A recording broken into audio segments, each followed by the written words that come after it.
Very good. Oh, goodness. Okay, guys, we want to welcome everyone to another edition of our New Jack Swing podcast. We got myself, we got Stevie, and we got Sheldon. And actually, we're really excited. Episode 6. Good evening, folks. Episode 6, yes. We're flying. Yeah, we definitely are, and it's actually good. But we're really excited about our guest, who's actually just joined us. So I'm going to bring Anne on board. So it'll be great if we just start off and stuff. So let's welcome our special guest, singer songwriter Angie. Hello, Anne. Hi guys, how are Hey. you? Hello. So good to see you all. So good to see you. I'm starstruck once again. Nah. Good as yeah. I mean, it's funny because as Stevie would say, sometimes growing up, you'd listen to songs, see the videos, buy the CDs, but you never. You it's almost like a distant thing to think that you'd ever meet, talk, or even share a platform with. So it is definitely an honor for us to be able to have you on board today. Thank you. A pleasure to be here for sure. Yes. We generally have an international audience, and it's always good for us just to get to some state, where you're sort of born and raised, so we sort of everyone can get a picture of where you're from. Okay. I was born and kind of raised in Memphis, Tennessee, in the U.S. Elvis country. Then we moved to Atlanta when I was in high school. And then I moved to Vegas and then LA and then Vegas again. And now I'm back in Atlanta. Okay. But my music days, during the Atlantic Records days, I was in Atlanta. So around when did you move to Atlanta? Because, everyone would say Atlanta is now the Black Mecca, but I know that, before LaFace Records blew up there, it wasn't the case. Were you there? How soon? When did you move? When did you first move to Atlanta? So yes, actually, I was in Atlanta. I moved to Atlanta when I was in high school. So my project,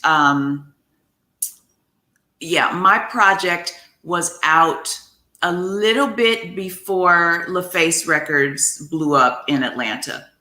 So yeah, that was right. Yeah, TLC was just coming out. It was really a new that the beginning of that new Atlanta music scene. Yeah, well, the second round of Atlanta music scene. We're kind of on the third one now with all of the hip hop strength and that the urban music, but. There was that old school round where there was SOS, Brick, all of those groups. So that was what I'm considering the first round. Then the second round was my project. We had TLC, we had Pebbles, we had so many of those, the artists that came out then, and then we had the third group. So the Resurgence, which is currently strong and going. And I see why you connected the dots, because I was looking at the credits on your album, and your engineer, Eddie Irons, he was down with Brick back in the days. Yes. Engineer. So I was like, wow, how did she get him? But then you just said it, the whole Atlanta thing. Okay. Yes. Actually, I met him because I was in a girls group before my project. I was in this girls group and we were trying to get a deal and we were trying to record a demo. And he had just come off of the Big Brick run and he was playing with SOS and some other bands, but he owned a recording studio and we went to his recording studio to do our little demo. And he called me back maybe months later and said, hey, I remember you from the group. I don't know what you guys are doing. But if you're interested, I'd like to do a project. And the other girls had gone on to do something with Richard Dimplesfields. I don't know if you guys remember him. But yes, they went on to do something with him. And I had decided not to go that route. So I was available to do the project with Eddie Irons, and the rest is history. I ended up marrying him, and there's that. Okay, there's the story. Yeah, okay, there's the story. Yeah. I mean, you pulled the name out the bag there, Richard Dimples Fields. Can I just say, I love your hairdo, Anne. Thank you. You're looking absolutely sensational. It looks very high maintenance, though, your hair. Does it take a lot to prepare? Actually, it does not. It's very low maintenance, which is what I love about it most. Wow. And my whole life is about low maintenance, easygoing, contentment, peace, love, God, that whole thing. So this is easy, and I love that. Wow. Easy life is my thing. So yeah, I thank you though. I appreciate your recognition and your appreciation. Yes. I know it's obvious we'll get into a bit later on, but that look you've got now, kind of, did it transpire during the second album? Yes, as I'm noticing, the CD cover behind you, that's very funny. It's the same. Wait, let me turn my speaker back up. Yes, it's the same hairstyle. Yes, so it's like evolved back, back to the beginning. Yes. Yeah. Wow. I mean, for most artists, how did you? And we don't want to be presumptuous, but how did you actually get into singing as a kid? My mother bought a piano for me when I was 4 years old. And if you can imagine, most kids will practice something, they say they want to do something. And then when it comes to, getting down to the nitty gritty, the real practice of it and perfection of it, it gets to be, not of interest. So I lost interest in the piano. And my mother said, "Oh, no, baby. I paid for this piano. So what you going to do? You're going to practice these piano lessons." So I continued to practice, even though I didn't necessarily want to, but she made it more interesting for me by purchasing books with popular music. So I was able to learn the songs that I would hear on the radio, and I was able to play those on piano. So that made it more interesting for me. And I kept that up and ended up, actually, I sang just to go along with my playing the piano at first. And then I ended up enjoying singing more than I played piano just to go along with my singing, and went on from there. But from that, how did that ever become something that you thought, actually, I can actually have a career in this? I mean, because Yeah, it's a big jump, right? Yeah. Okay. Well, music just became my primary interest. I really was not interested in anything else. I won't say I couldn't have done something else if I needed to, but it just was my primary interest. And by the time, I was one of those kids who did not fit into the groups in high school. So there was no clique that I really fit well into. It was just that I just wanted to do music. I wasn't really interested in, being the popular kid or hanging out or doing this or doing that. It was just kind of me and my music. So it was kind of like a natural thing for me. After a while, after I completed high school, I'd done talent shows and that kind of thing at school. And I had a friend who approached me and said, "Hey, there's this girls group forming, and I'm not really appropriate for the girls group, but I thought you were." So I went to meet them, and that was the group that ended up signing with Dimples. So really just sort of, I fell into what was natural. I wasn't seeking a group to sing with. I just didn't have any other interests, and it just sort of came to me. And I was very, very grateful. At the same time, I knew socially, there were certain things I didn't want, certain kinds of environments I didn't want to find myself in. And contractually, what Dimples had offered them was just not something that appealed to me, even as a young adult. So that, that kind of X'd me out of that.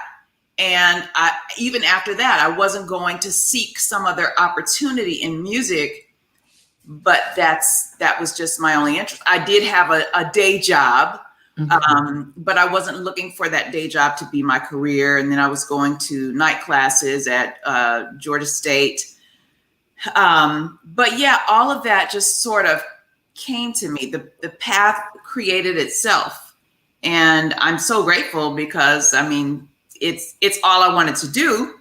So thank God. But yeah, the path created itself for me. Who were you looking at as artists? You talked about joining the girl group. I mean, had En Vogue come out by the time you because there weren't that many girl groups.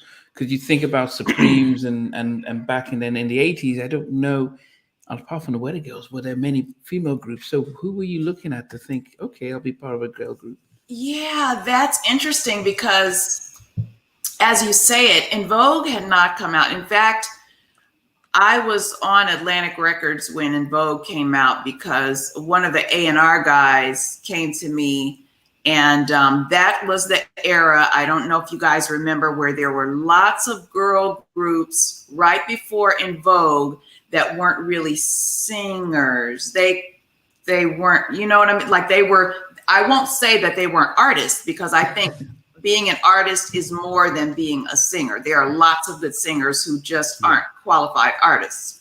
But there were lots of manufactured, I will say, girls groups where record labels saw the opportunity to market, and they put these girl groups together, and they were just out there. But this A&R guy came to me and said, "What do you think of this girl group?" And when he played En Vogue's music, I was like, they can sing. It's a shame that I was surprised, but I was. And so when our group was trying to get a deal, I don't even remember who would have been someone that we looked up to as a girls group. I don't recall. And maybe we were trying to be one of the groups that could actually sing and harmonize and that kind of thing in that era of manufactured girls groups. So what was the name of the group? Ooh, I'm ashamed to say.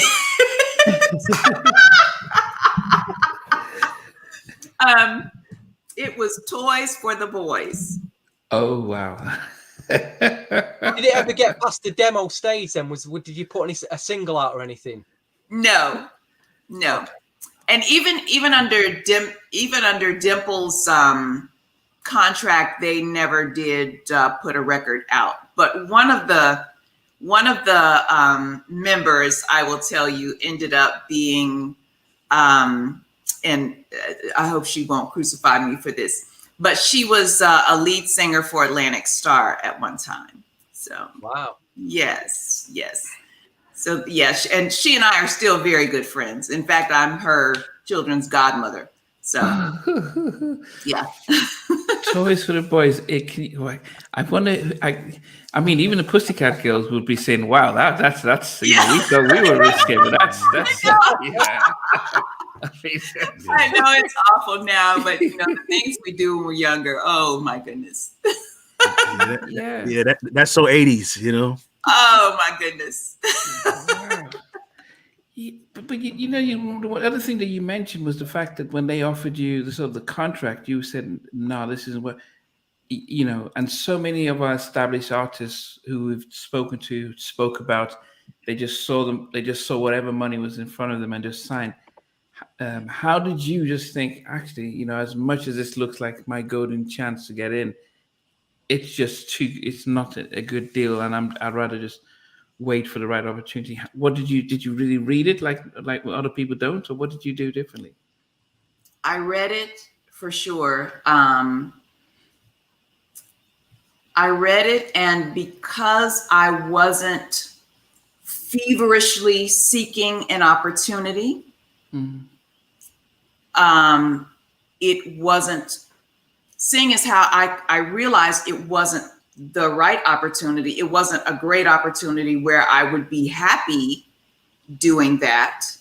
I was able to turn it down. Maybe if I had been at that place in my life where I was going, I've got to become a singer. I've just got to become a famous singer. I just got to, maybe I would have looked at it differently and gone, well, this is not that good, but you know, this is all I got, so I'm gonna go with that. I wasn't at that place in my life. It was just like, I'd rather work my day job than be miserable. So, Do you feel that, because a lot of contemporary singers from that time and even some after, singing was like a pathway out of their personal situation, regardless of what it might have been. But it seems like what you're describing is that you had a full sense of self, a full sense of identity prior to coming into the music business, and that really informed the decisions that you made. Do you think that's true? I would say that is true. I would say yes. I mean, even looking back, I think I could have been a more confident young adult, but I had enough confidence not to want to bring what I felt like would be unhappiness to myself. I had an optimism, I guess, that something else would come along for me that wouldn't, if it was the right thing for me, it wouldn't make me miserable. It wouldn't be something that would, you know, set me back in that kind of way. So if I was seeking something good, then why would I put myself in this position? You know, I wasn't feverishly seeking anything in particular. I knew I wanted to do music, but I also wanted to be happy. I also, like you said, had a sense of self. I didn't want to be taken advantage of. So yeah, I guess maybe I was more confident than I've thought all this time. So looking back, yeah, I had a little sense of self. You're right. Okay. No, it's good to see you hear the other side of it, because as I said, too many others have said, yeah, man, it was after 4 years we realized we signed. I remember Timmy Gatlin saying that he saw a word and he had to look up in the dictionary. It says forever. And he's like, what? Yes. Perpetuity. Yes. Perpetuity. Yeah. He said, Yes. he said he had to look it up and he said, oh, you mean forever? And he said, no, I'm not going to sign it. And while the others, Teddy and Aaron, signed away without reading it because it was like, this is our shot. So it's great to hear your side of it, because not every, it helps the younger artists come through saying, you know, it's that, you don't need to take the first thing that comes their way. Right. The getting to Atlantic, then how did that opportunity come then, being signed by? That was through Eddie Irons. I worked on this project.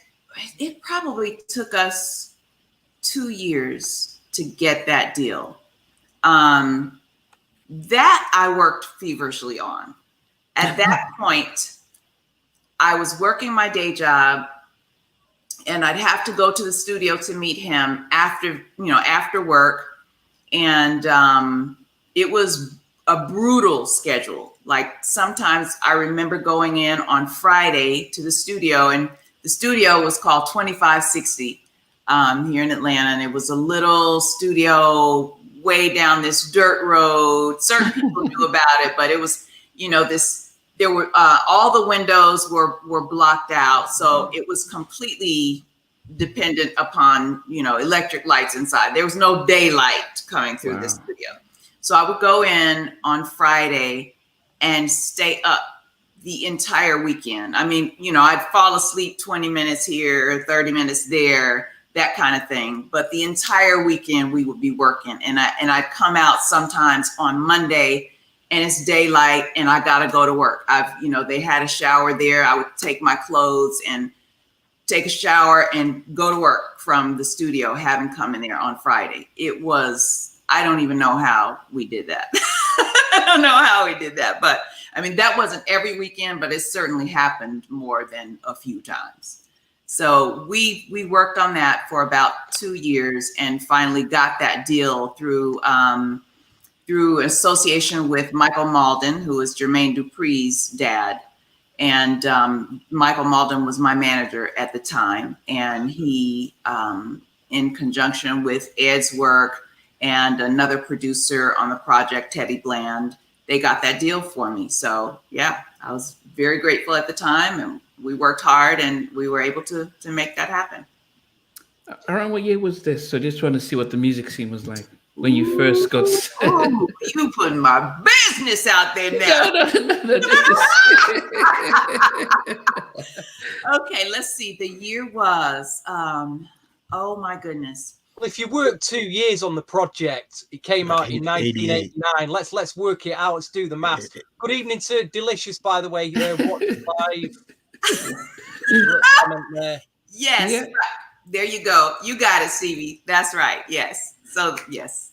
Yeah. 89. So 87. Yeah. So we're thinking because I'm just trying to see who was out. 87 or 86, because it takes, once we got the deal, the record didn't come out right away. So it might have been 86 when we started working on that project. Yeah.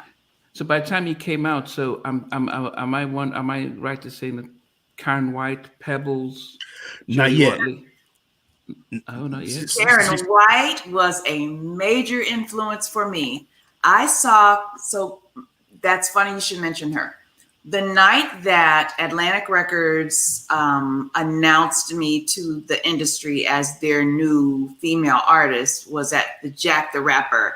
Oh, Jack the Rapper. Okay. Yes. And Karen White was one of the performers that night. And that was the first time I'd ever seen her. And she was so amazing. And the vibrato that she used, I was just like, ooh, I got to get that. So I practiced that vibrato. That is one of my things now. To this day, Karen White's vibrato is found in my style. Wow. Karen's one of my favorites. I love Karen, but I love her energy, her performance and stuff. So yes. I was just trying to see who the females out with that were there. So you were like, wow. Yes, it was Karen White. I'm trying to remember other female. Pebbles was out at the same time. I remember she was on the charts at the same time. What are the other female vocalists that were out? Karen White really just stands out. I don't remember. This is 88? Is this 88? Yes, this would be 88. Yes, because the record came out in 89. Yes. There was Jodie Watley. There was Janet.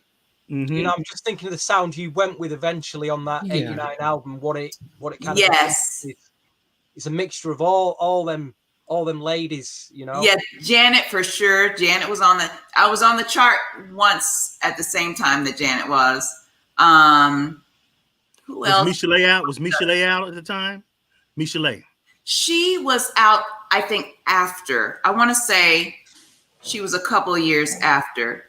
But there were a lot of even male artists because of that whole New Jack Swing thing. Male artists dominated that New Jack Swing vibe. And there was like Guy. They were a heavy influence for us. Teddy Riley. I'm trying to remember the other groups. Now that I'm on the spot, of course, I can't remember them. No. I mean, we know the male groups. I mean, we know the male groups and stuff. But it's just mostly trying to see out the feet because, it's easy to start talking about Anita and Stephanie Mills and Alyssa Williams and Whitney Houston and stuff. But those weren't the types of sounds that you were doing. Right. It was more of a dance thing. It was Cover Girls and the Sweet Sensation. It was those dance groups. Yeah, it was more dancey stuff, and even a little rap stuff that we were influenced by. So it was a little different from what I feel like was happening with most female artists. Mm-hmm. We even got Jermaine to come in and do some stuff, and it didn't quite work out. It was just before Jermaine did his thing. In fact, his dad was shopping his stuff while he was managing my project. And it was funny, as popular as Jermaine became, it was like, can you believe we actually turned down one of Jermaine's raps? That was just the dumbest thing that we He had a girl group out at the time as well that everyone's forgotten about. Silk Times Leather, do you remember them? Yeah. Yes. Silk Times Leather. That was his first group. Everyone's forgotten about them. Yes, Silk Times Leather. Yes. I'll tell you what I'm really impressed about, though. Eddie being like from a funk band, making all that funk music in the 70s, coming into the 80s, and then being able to move with the times and basically produce New Jack, produce the dance, R&B, pop groove. I mean, tell me about working on the album, the production and the sounds that you was making with Eddie. Yes, I think one of the things that put him in the position to move with the times like that is the fact that he was also doing, he owned that studio. So he had all those artists coming in, all those current artists, and he was engineering. He was actually engineering and mixing those projects.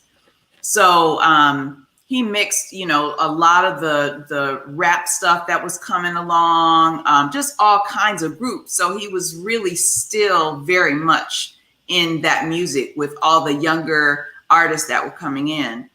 So he never really left it. He was just in the background of it, and it served him to be able to produce more current music as the times move. So, and it seemed like he was much younger than a lot of the peers who were out. Everyone was maybe slightly older, so it seemed like he was able to kind of fit into that space where a lot of people looked at younger music, they just didn't like it, or they just they weren't connected. Right, and he's just even regardless of his biological numbers, he's a young spirit. So even now, he's still a very, very young spirit. So I think that served him as well. Yeah. But whose idea was it to go the direction you went to when making the first album? As we were looking at, there weren't that many females doing the type of New Jack up-tempo type of stuff. We had mainly the balladeers at first before the girl groups came out in the late 90s, like the Good Girls and stuff. So whose idea was it to shape the music direction that you took? I think that was just a natural, it was just a natural path, because when we first started, we were working with several producers and writers. Actually, it was Ed and two other guys, and they were doing the writing and producing. And they were really just feeding me, because I hadn't been in the position to write or produce music before. I was always just singing whatever, singing my part, singing whatever I needed to sing. So they were feeding me the demos, and I just wasn't doing the best job at those demos. And I knew I was a better singer than what was happening. So it was pretty frustrating to record and hear and just know this is not like this is not my best. This doesn't sound like I could sound. So, some of the other producers were kind of frustrated with me, and I could tell, and that's kind of a cycle. When you know that it's not sounding like you want it to sound, then it just starts to go downhill from there. And eventually I said, no, let me just try to write something. Because I had all of that classical training, I could hear chord progressions, in my head. I just didn't know how to get on all of the equipment and make that happen. But I could hear the chord progressions. So I tried a song and I wrote it. I could hear the chord progressions, and we just called in the different players.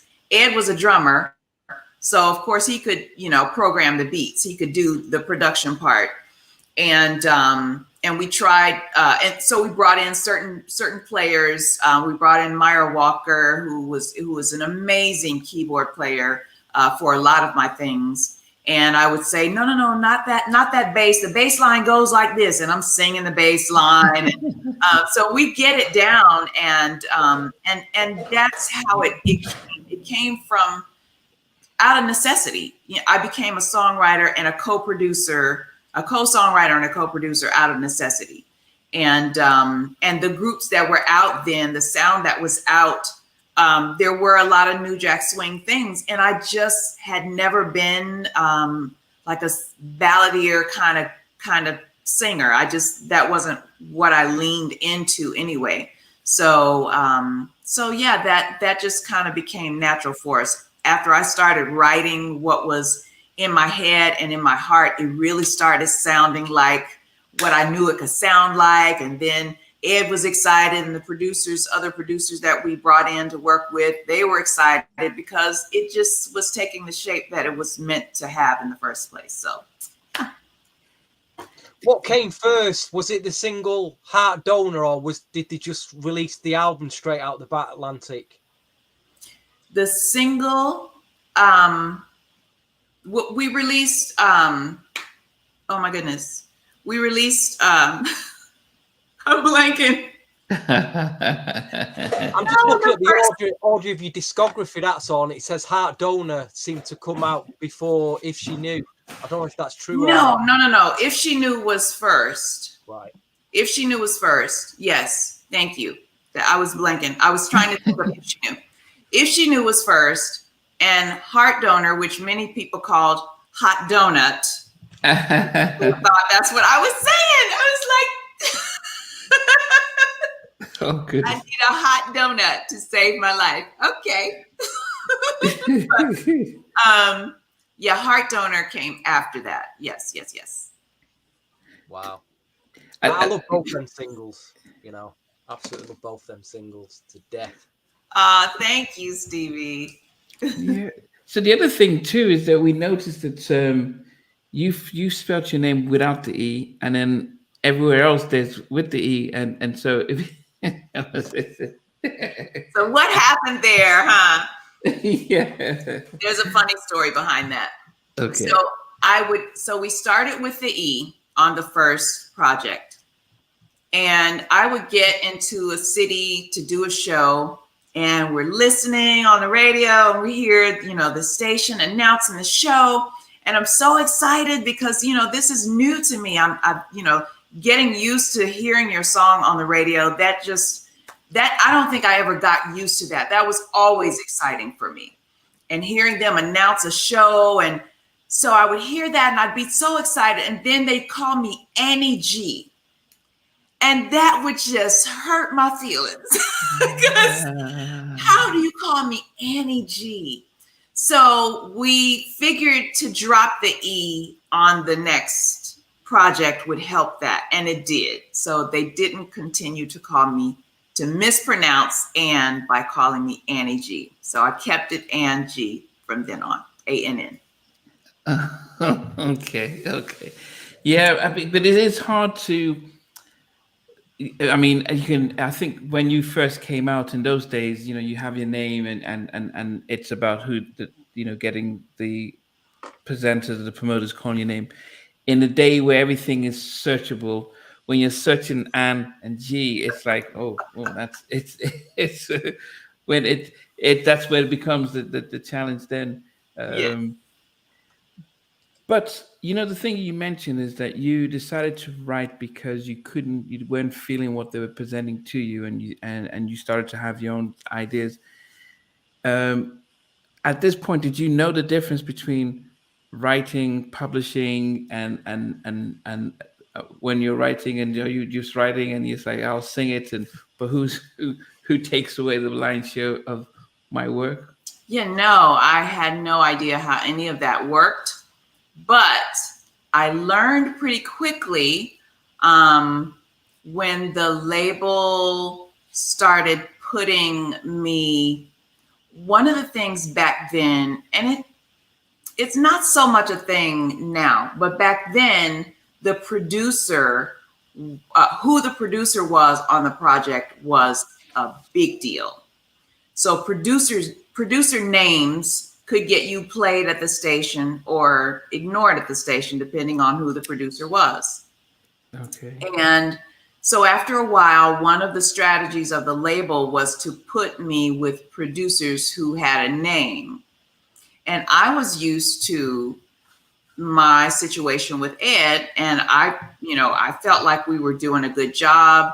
And even one of the producers that they tried to put us with, or who ended up producing one of the records, I won't go into who that was, but this guy asked for the files that we had already created so that he could manipulate those files and work with those files and maybe like insert other sounds into those files.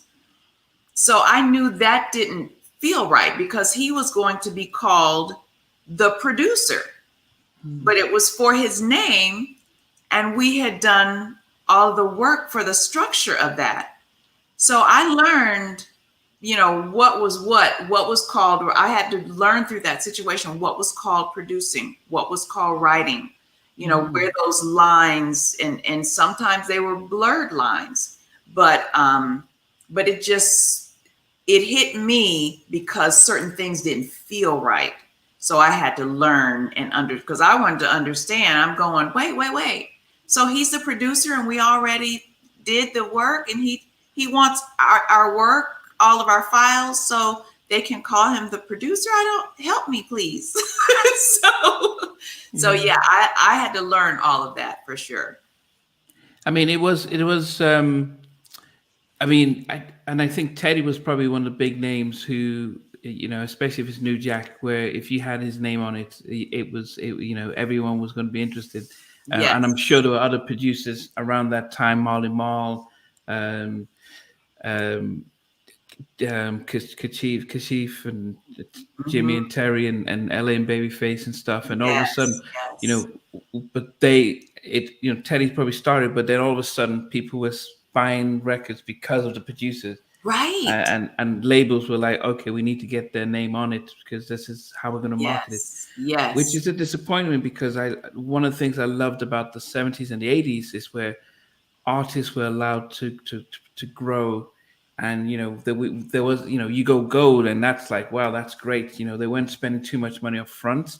And there was a lot of working, and Sheldon, and you probably can say better, but it seems as if you had a chance to take your time and not be pushed, which is a disappointment in what they were trying to do in your situation. But how did you guys counter that?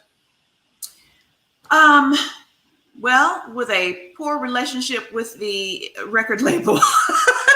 So when you go against the grain, it often doesn't work out in your favor. And that was pretty much what happened with my label.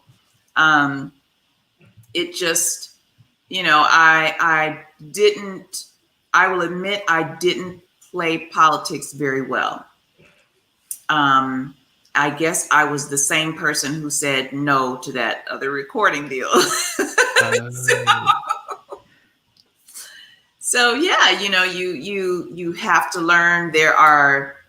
Once I was in the situation, I think had I been either older or just more mature, I might have known better how to manipulate that situation.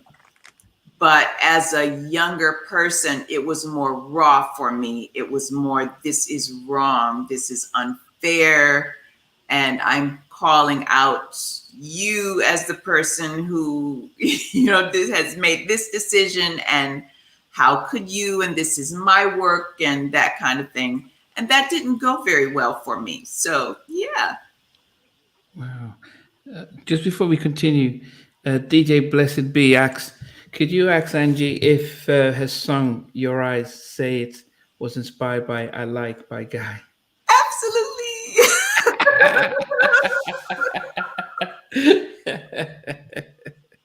You see, that record, it wasn't a single, but it picked up a lot of radio play, especially over here in the UK as well. What's that, Stevie? that track, that album cut, didn't get released as a single, but it picked up a lot of radio on like soul shows.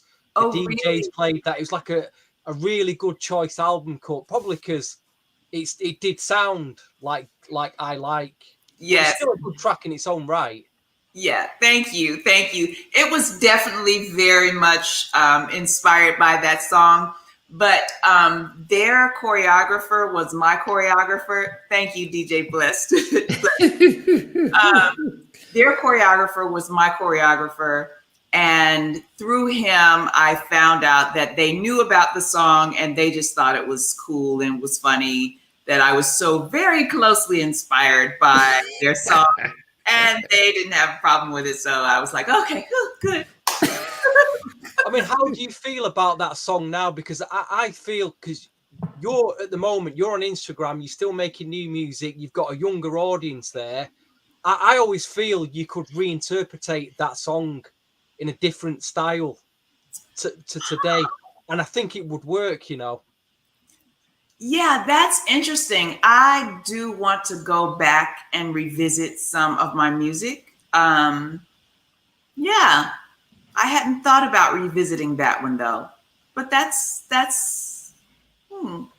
something to consider for sure. Was there any other video we've seen If She Knew on YouTube? Did you record any other videos from the first album? Not from the first album. From the second album, I did Hassle Free. And I'm amazed you didn't do Heart Donor, you know, amazed because that got the remix. There's a load of remixes of it, so they obviously had a budget for it.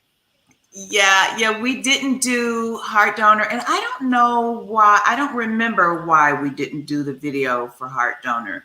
It may have been a budget thing. I don't remember. Yeah, production was such a big budget hog back then, and videos too were terrible. We're now, because digital stuff is so accessible and everybody has a camera and everybody's a videographer, and videos are so downscaled now. But back then a video was crazy expensive. So it was probably a budget thing. I don't remember, but I would imagine. I mean, the other thing I found back then was trying to actually get a physical copy of your album. Obviously, it was before internet, so I was relying on my local import shop to get your album in. But I first came across you. There was a magazine called Blues and Soul at the time. You know, it's and I think they did an album review of you in there. I don't know what edition it is, but I used to. There was a section for pen pals. This is how we used to communicate with music lovers. And you'd end up writing to pen pals who were into the same music as you. And I used to send people tapes. They'd send me back tapes. And I remember getting this cassette tape once with about 5 tracks of Angie on it. And I didn't even know who you was. And I thought, who is this? Who is this artist called Angie? And it took me about 2 years to finally, after that, to get a physical copy of your first album, you know. Your second CD actually came. I think, you know, when records get deleted after, like, say they're out for about a year, then the record company deletes and puts a hole through them. Yeah. There was like thousands of copies of your second album shipped over here as deletions, and that's how I found your second CD. We just couldn't find them. Wow. I don't know whether it's due to promotion or they just wouldn't release them in the UK, but yeah, that's how I found your records back then, you know. That is a cool story. You know. Through pen pals, huh? Through pen pal, I got a cassette. I've still got the tape somewhere, and it's like 5 tracks from your first album on it. And I was searching for years and I found it in a secondhand store. Thought, here's the Angie album. Finally, you know. Stevie, that just warms my heart. I appreciate you keeping the faith and continuing to look for that album. I always ask artists, do you actually have copies of your own albums? My mother does. I do not. I actually have, and I don't remember how I got them digitally. But because I wouldn't earn from them anyway, because of the record company and all the recouping, and it's so super hard for an artist to recoup anyway.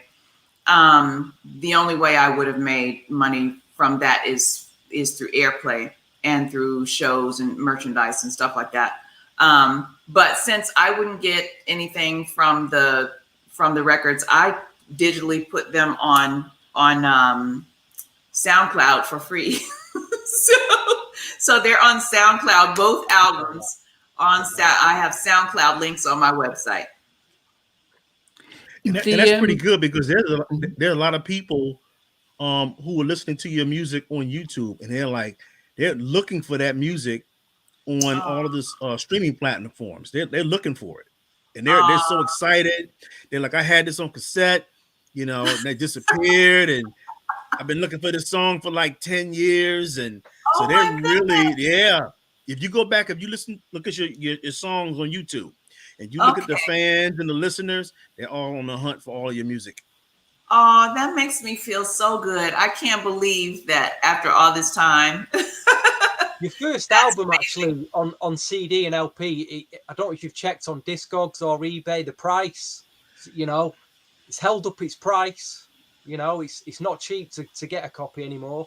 Wow. Probably because they're all disappearing, unfortunately, Yeah, they never, because it's been so long, they don't even have, the label wouldn't have it on any digital platform or anything. So that's why I made it available, since, they weren't going to make it available anyway. So maybe it'll be out there somewhere. But what was it like being on Atlantic? Because I do hear missed messages from artists who were signed to Atlantic, where they what was the question? No, what was it like being an artist on Atlantic? Because some of the guests who I've interviewed who have been on Atlantic give mixed messages about how well they were when it came to promoting Black music after towards the later 80s and 90s. I mean, I think so. For yourself, how did you find the experience out there?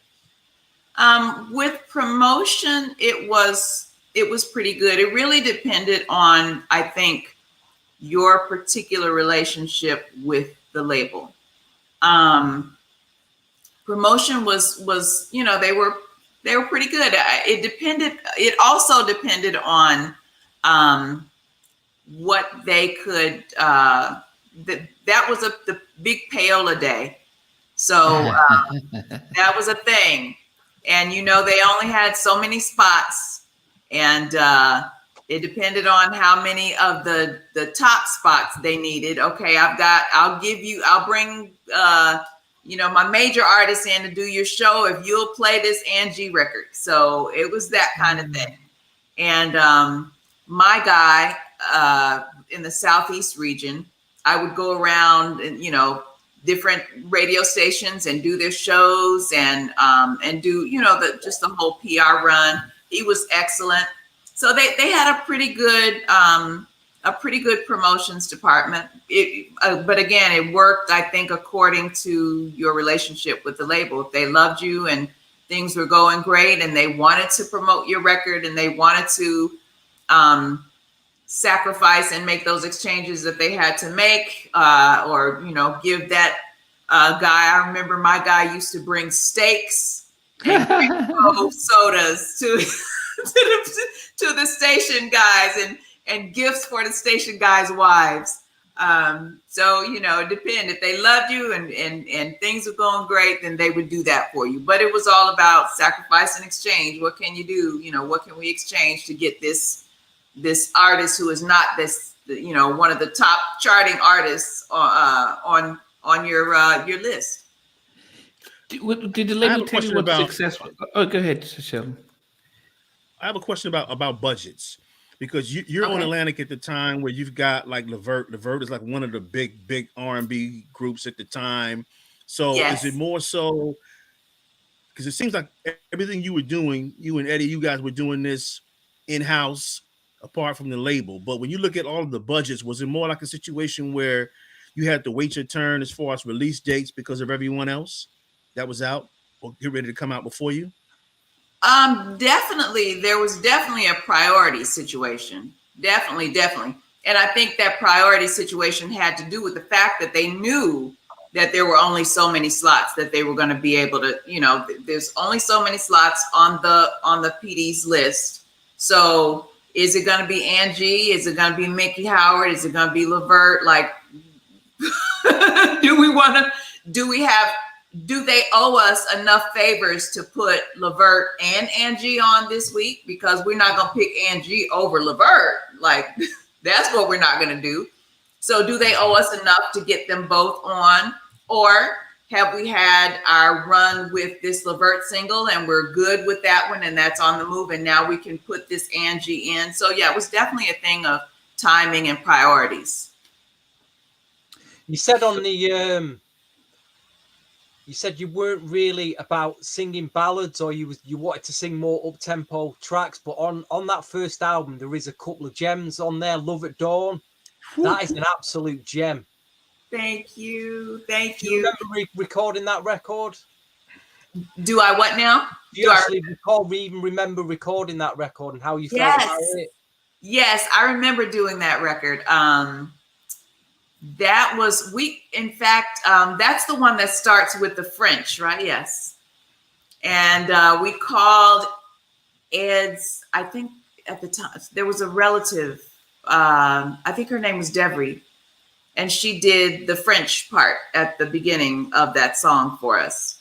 I think I was going to try to learn it, and it just wasn't working out the way. So we were like, let's just have somebody do it. It's okay if it's somebody different. So yeah, she did the voice, the French part. Yes, I remember doing that song. I still love that song. You know, it's funny about ballads, because I think one of the most outstanding records you did wasn't even on either of your albums. It was a duet called Let's Get Blue with Tim Owens. Tell us about that one. Oh, that is an outstanding record. Thank you. That is hilarious I love the song. The experience was amazingly terrible.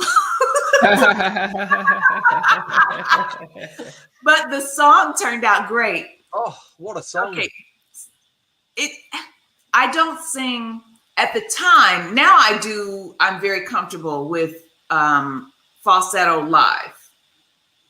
But that song is a lot of falsetto. And the producer was not somebody who was very comfortable to work with. Probably a really nice person in regular life, but was not fun to work with in the studio.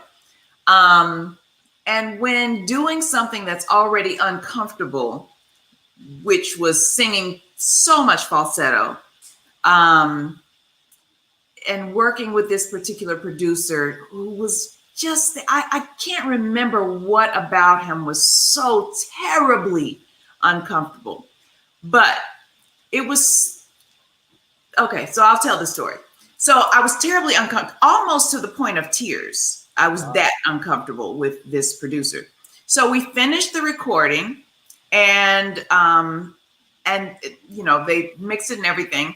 And then years later, many years later, my daughters were recording artists. They did this song. We found this song that we liked, and we were in LA.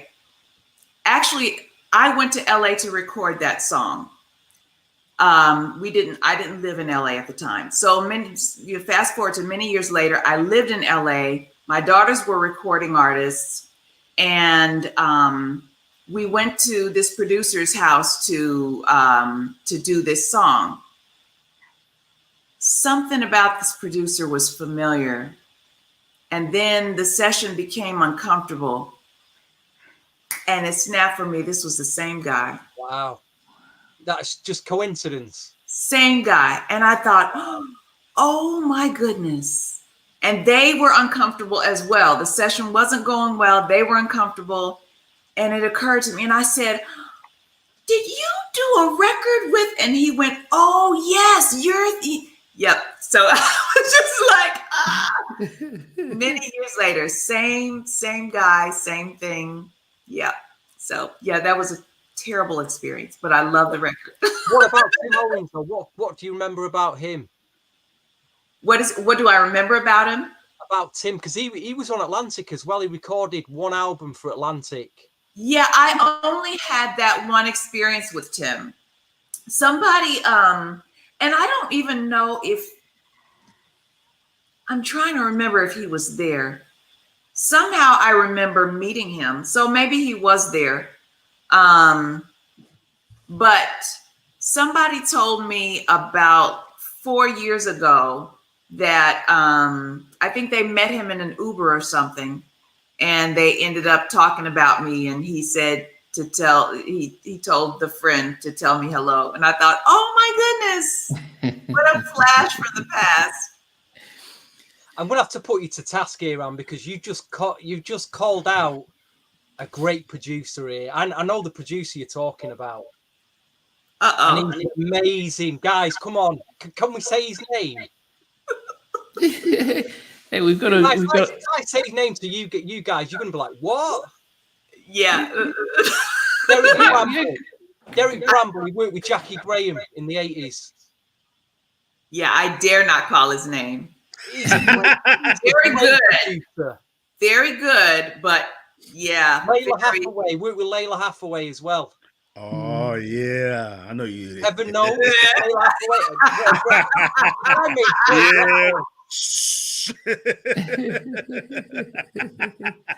You know, Jackie Graham, Round and Round. Record that. See, everybody's gonna know what was going on. Everybody's running to Google right now. Yes. Oh my goodness, TV. Yeah. We better move on then. Carry on, then, Andy. Carry on. Here's a credit to him though. All those years later, I find a song, and of all the songs in the world to find that we love, it's a song from another song from this guy. So he's obviously a great songwriter, producer. But yeah, he was. But difficult to work with. Yeah, I mean, but I have heard. Did he push you though vocally? Is that why he was hard to work with? Did he want every last strain out of your voice?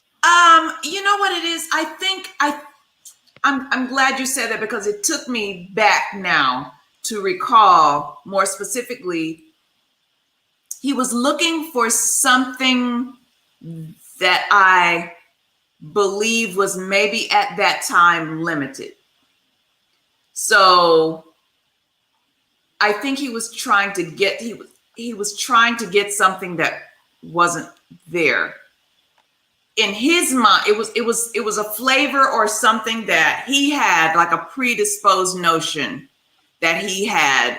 And when you're working with artists, because I've done so much vocal production since then of other artists, when you have a demo that you send them, it's easy to get demo-itis and to go, okay, so it's going to sound like this when I'm done.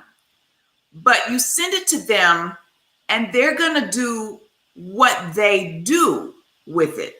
Now, you want to pull out their best, but it's their best that you're looking to pull out, not what you sent them, because they're not the person that you sent, who did the demo. But you've got, sometimes producers, we can get stuck. The demo-itis is what we call it. You get this one sound stuck in your head, and it's got to turn out like that. 9 times out of 10, it's not. So you you adapt. And I don't think he cares for adapting very much, because what he sends you in the first place is good. It's very good. It's great. And that's what he wants to hear, that thing that he sent you.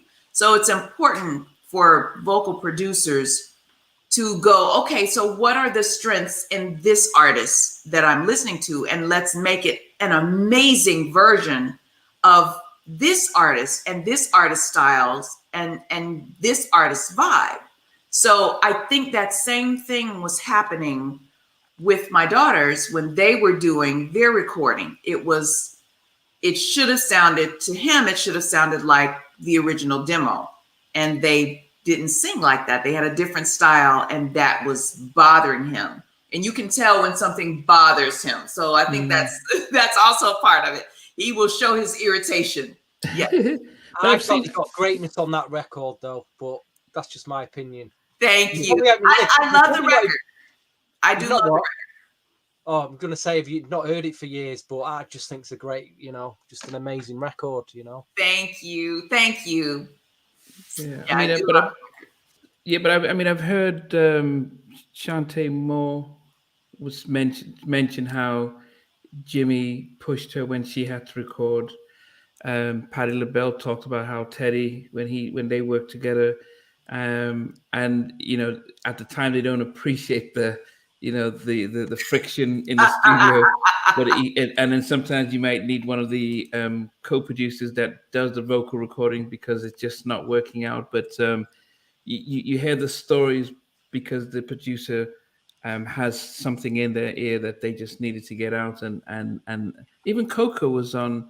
Coco, when we were speaking to them, hated Weak and didn't like the way that Brian wanted them to sing it, and and it's almost like, well, let me sing it this way. It's like, no, this isn't how I want the song to come out. And so so it's not uncommon, even if we know, I'm sure everyone would have known the producer, but it's not uncommon. It's just the creative people they Elder Barge said that Quincy Jones had him all night trying to sing do the demo version of Secret Garden, and then he said, okay, when can I do the actual voice? He said, no, it's fine. We've got the demo version, which is perfect.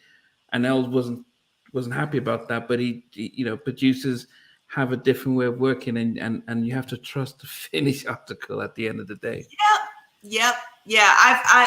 I can respect that, because there are definitely so many examples of that I've heard where artists just maybe hated the performance that they did, or hated the record, even hated the song, just did not want to record this particular song, and it turns out to be their biggest hit. So I can respect it. It's just difficult to go through.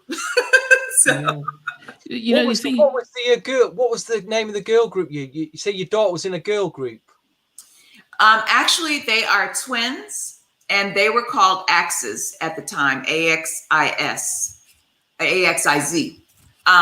And actually, they broke up the following year, and Troy, one of the twins, went on to sign with Def Jam, and now is an independent artist.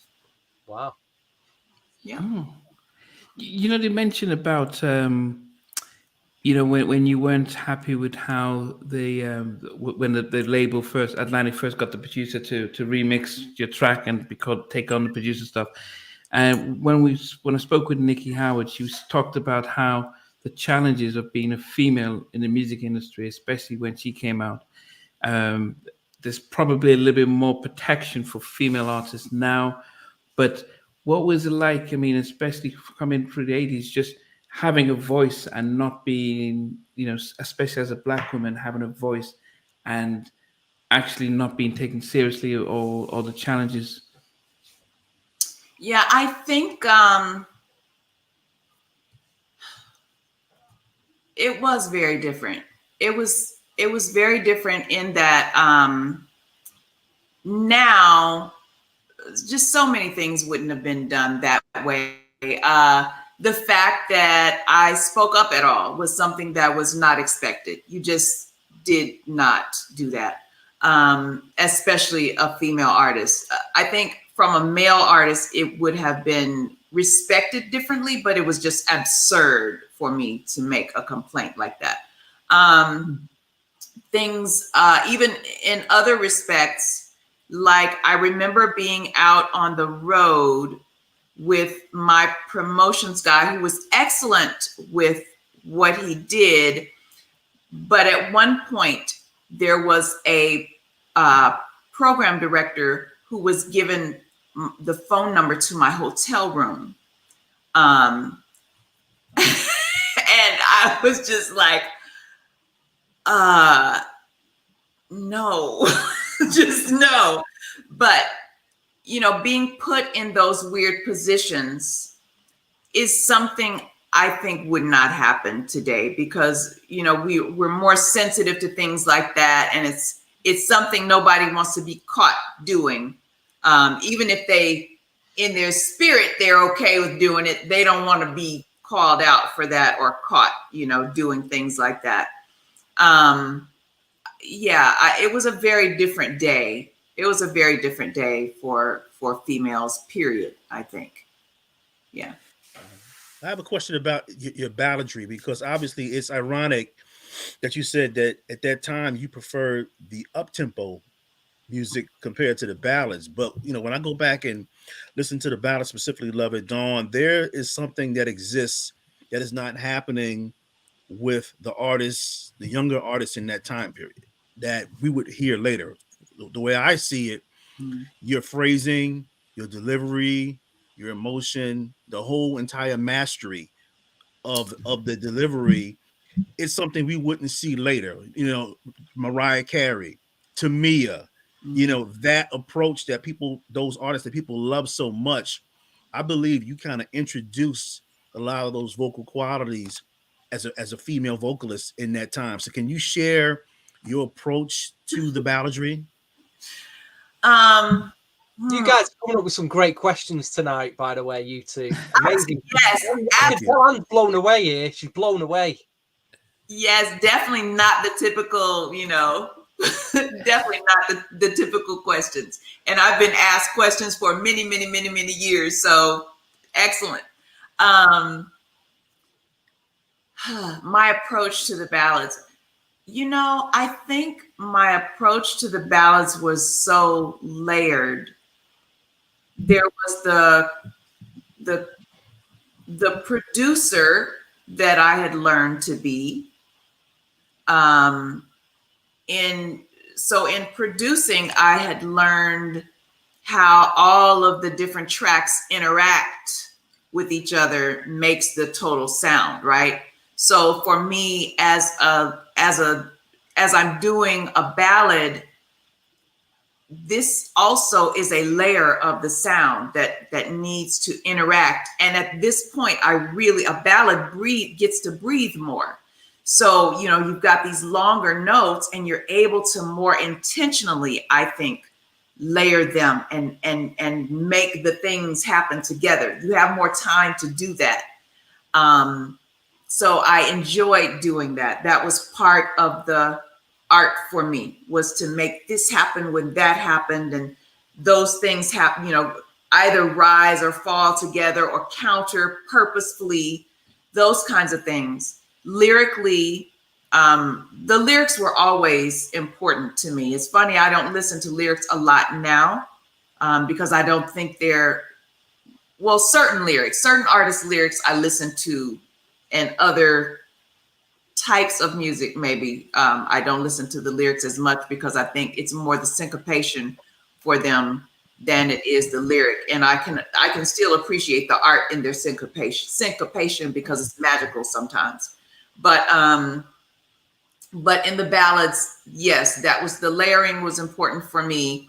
The part of my classical training where the crescendos, the decrescendos, the colors, I always imagined that I was playing a violin. It was, you know, play the violin, you know, push and pull, and, you know, play this violin.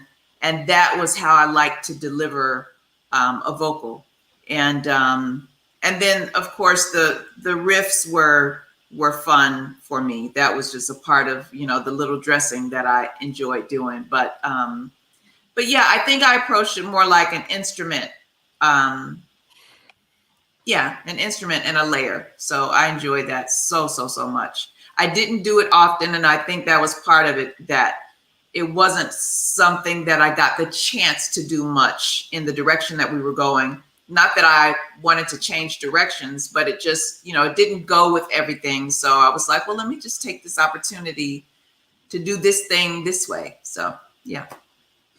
In 91, after you released From the Heart, so by that time In Vogue is out, we the industry, we're getting a lot more females. I think Ex-Girlfriend are coming out. We had Eternal here, so we've got a number of girl groups coming out. What was your thought about, okay, this is, second album, the kind of career that you were expecting, even though probably Atlantic and you weren't on the same page? What were you expecting?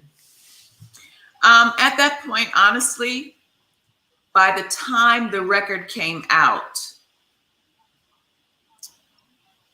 we were really not on good terms. Wow. The label and I. One of the things I think that had really, there were several things that, me speaking up about, production and that kind of thing. Also, there was an incident where, I don't know if you guys remember the movie, I think it was Mo Better Blues. Yeah.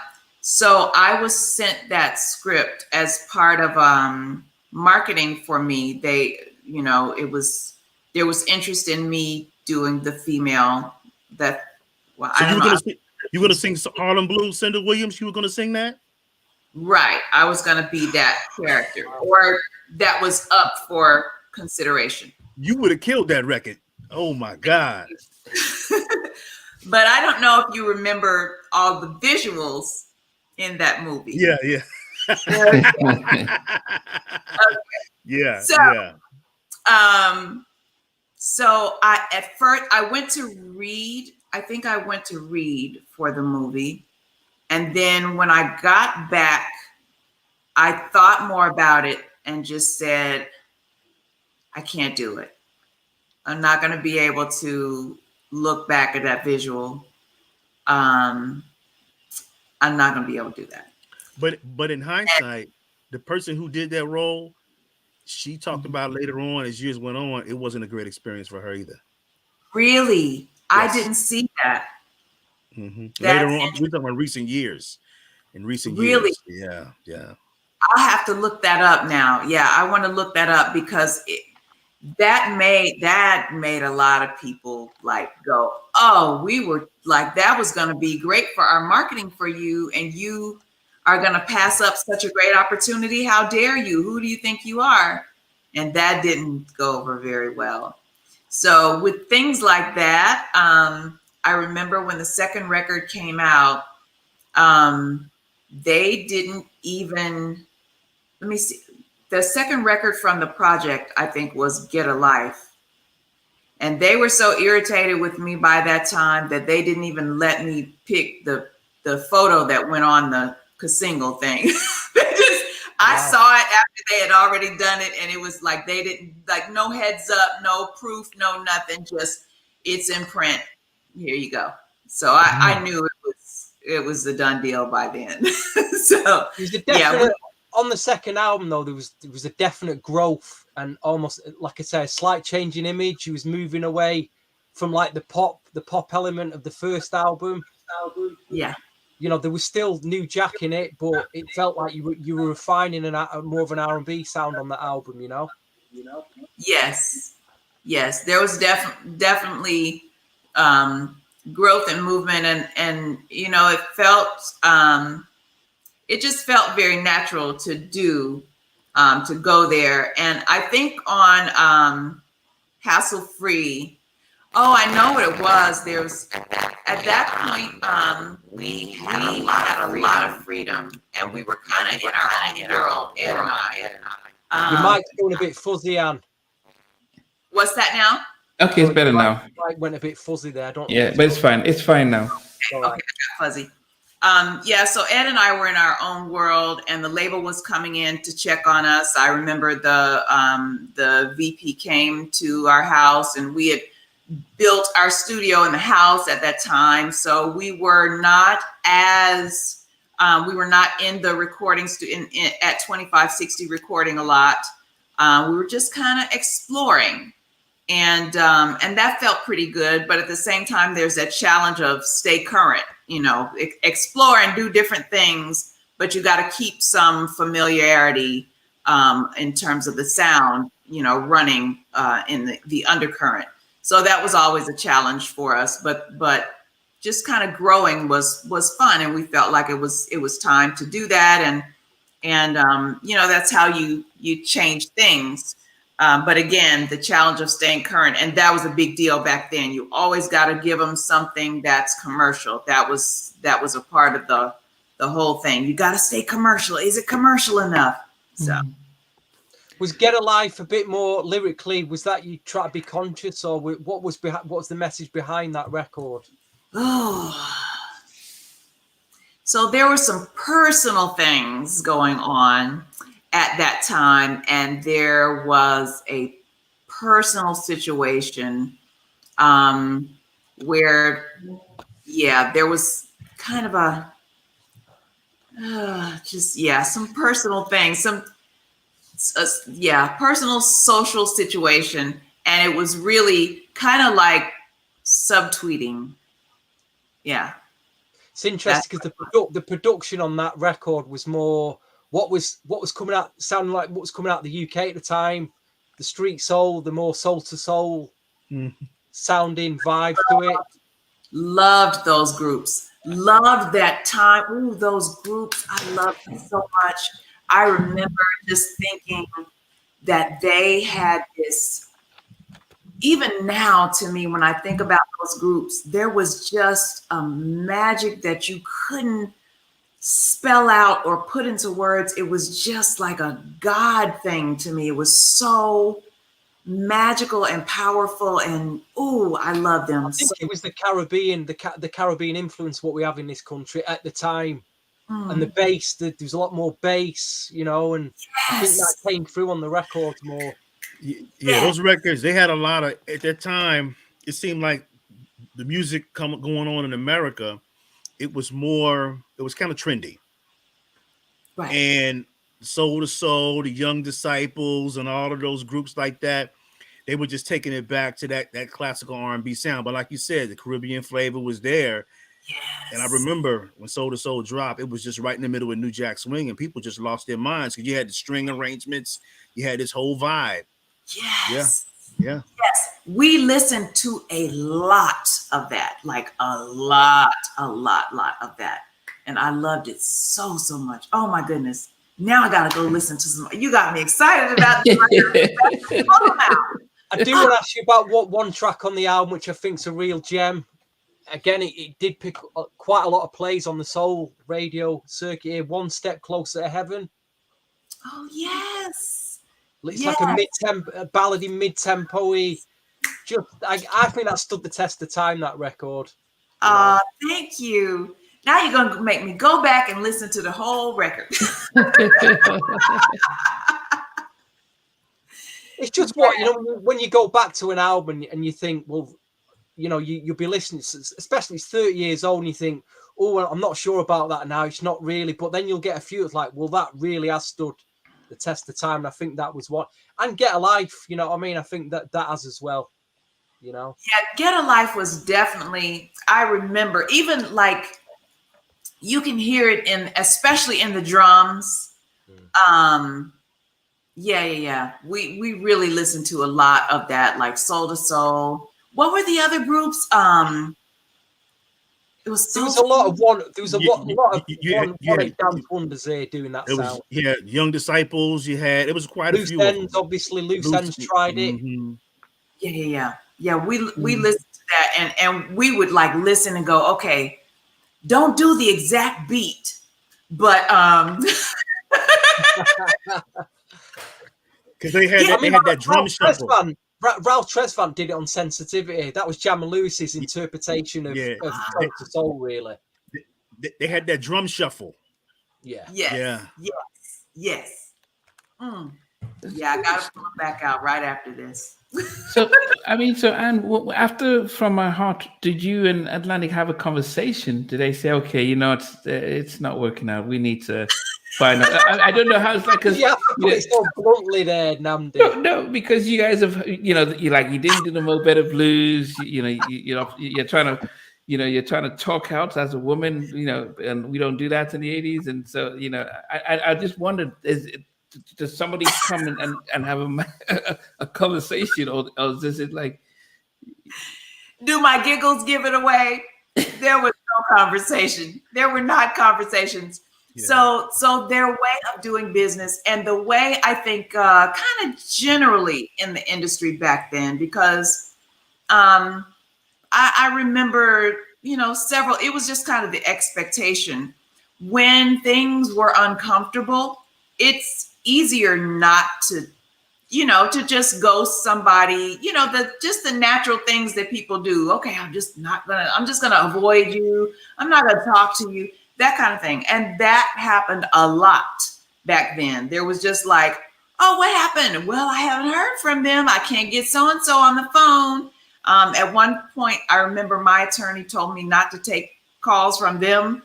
The VP was like, he told you not to call me. So it was just like, it was that kind of, weirdness that was business. Like business was actually handled like that.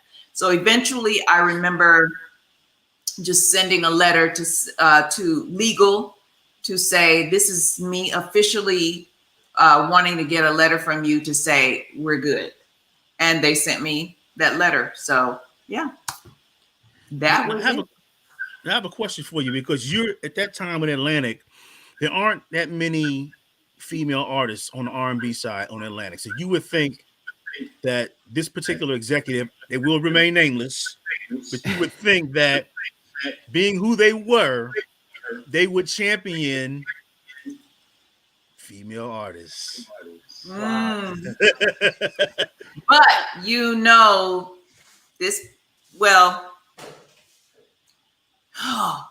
that's hard to not identify. That particular executive was very powerful and accustomed to people not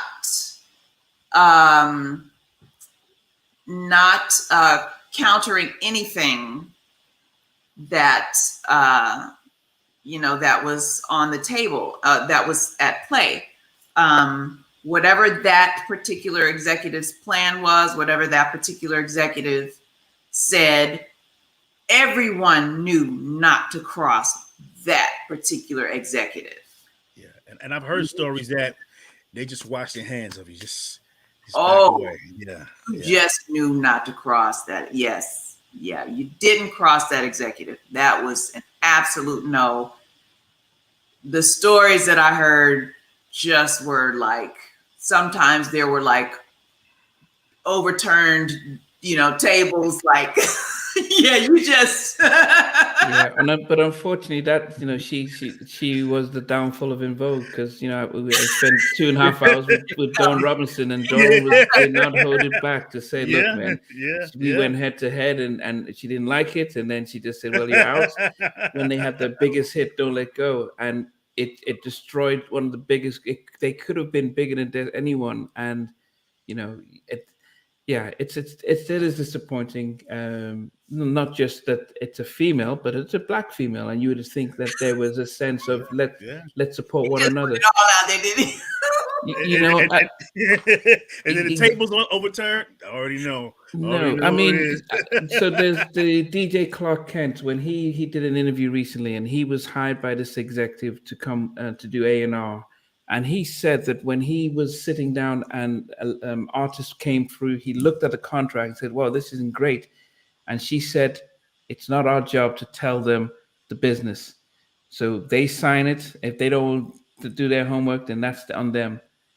And that was what he was instructed by this executive to do. He was open and on it. And so he said he had to learn, he would tell them behind the, go back and start looking at stuff, but he was pushed by it. So as I said, and the executive is still making waves, the executive is still in charge of, Michael Jackson's old label. So exactly. And that executive went to Wharton Business School.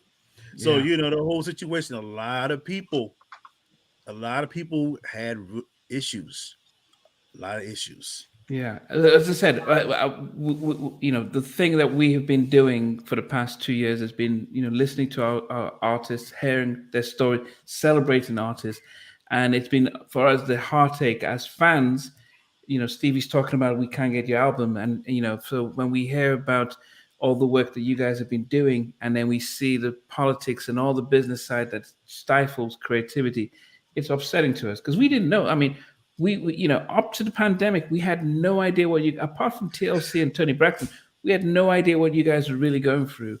And so now to hear this stuff, so it really amplifies our disappointments with the labels, because you know they're businesses, but they don't treat you guys with the type of respect that they should be, just human decency. So that's why there's a little disappointment.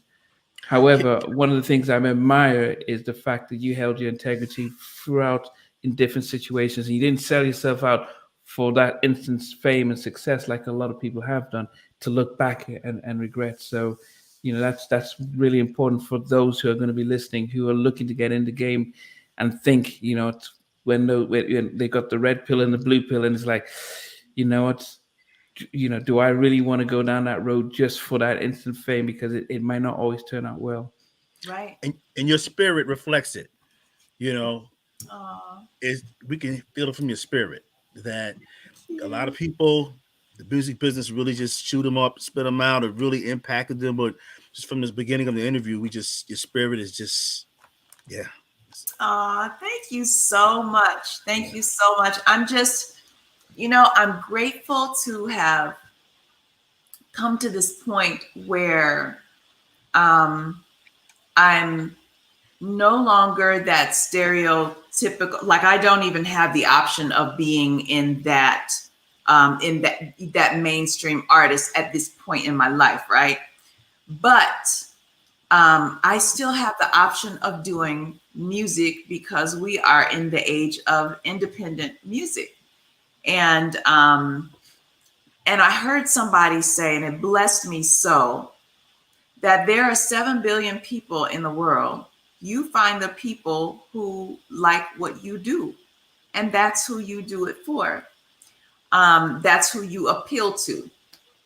So that's what I have been about the business of doing in this internet age, where I can go directly to people who like what I do, who appreciate what I do, and I can do it the way that I want to do it and entertain people, give people messages that I think are important.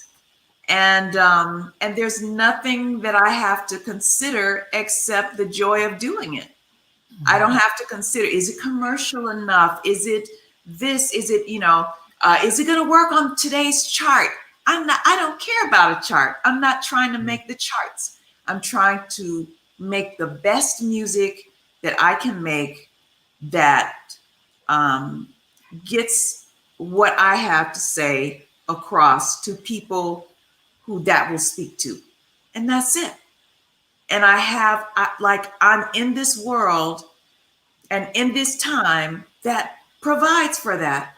I'm just so blessed to be able to do that. I'm just so grateful to be able to have come through and to have learned all the things that I've learned and to have had all the experiences that I've had, and to be here. So, you know, and to be here in front of you guys. I appreciate you so much. I really do. And it feeds my soul to know that you guys even have heard of the music, you know, and then to have looked for the record for 2 years. What? like that's gonna be fueling me for a long time. I'm gonna be eating off that, Stevie, for like. It's not just me. You know, these R&B collectors, 90s that, you know, they're still getting your record. You know, yeah. I mean, let's overall though, looking back, because we've gone through the negative sides of the industry. I just feel, you know, you was young then. You recorded 2 albums for a major label. You must have gone out and connected. What were the positives? Was it a good, you know, the music was great at the time. You must have felt something. You're out, you're doing live gigs. You must have felt great at times though. Absolutely. Like, it was an amazing experience. I mean, how many people get to do that? How many people? I was always aware that there was a buttload of people trying to do what I had been put in the position to do. So I knew what a privilege that was. I felt like I had the talent to do it, but I also knew that there were a lot of people who were out there who had the talent to do it. But I got the privilege of doing that. So I appreciated that. It was a blast for me to be able to learn how to write and to produce. I had never been able to do that. I fell into that. Like, that was just kind of given to me. And so I was able to do that and learn how to actually produce music on all of the gear that we had. I ended up, you know, with Ed and other producers and musicians who helped me to be able to do that, you know, and who didn't, who weren't so power hungry that they just didn't, you know, how some people are like, no, there's no room for you to do this because I have to shine.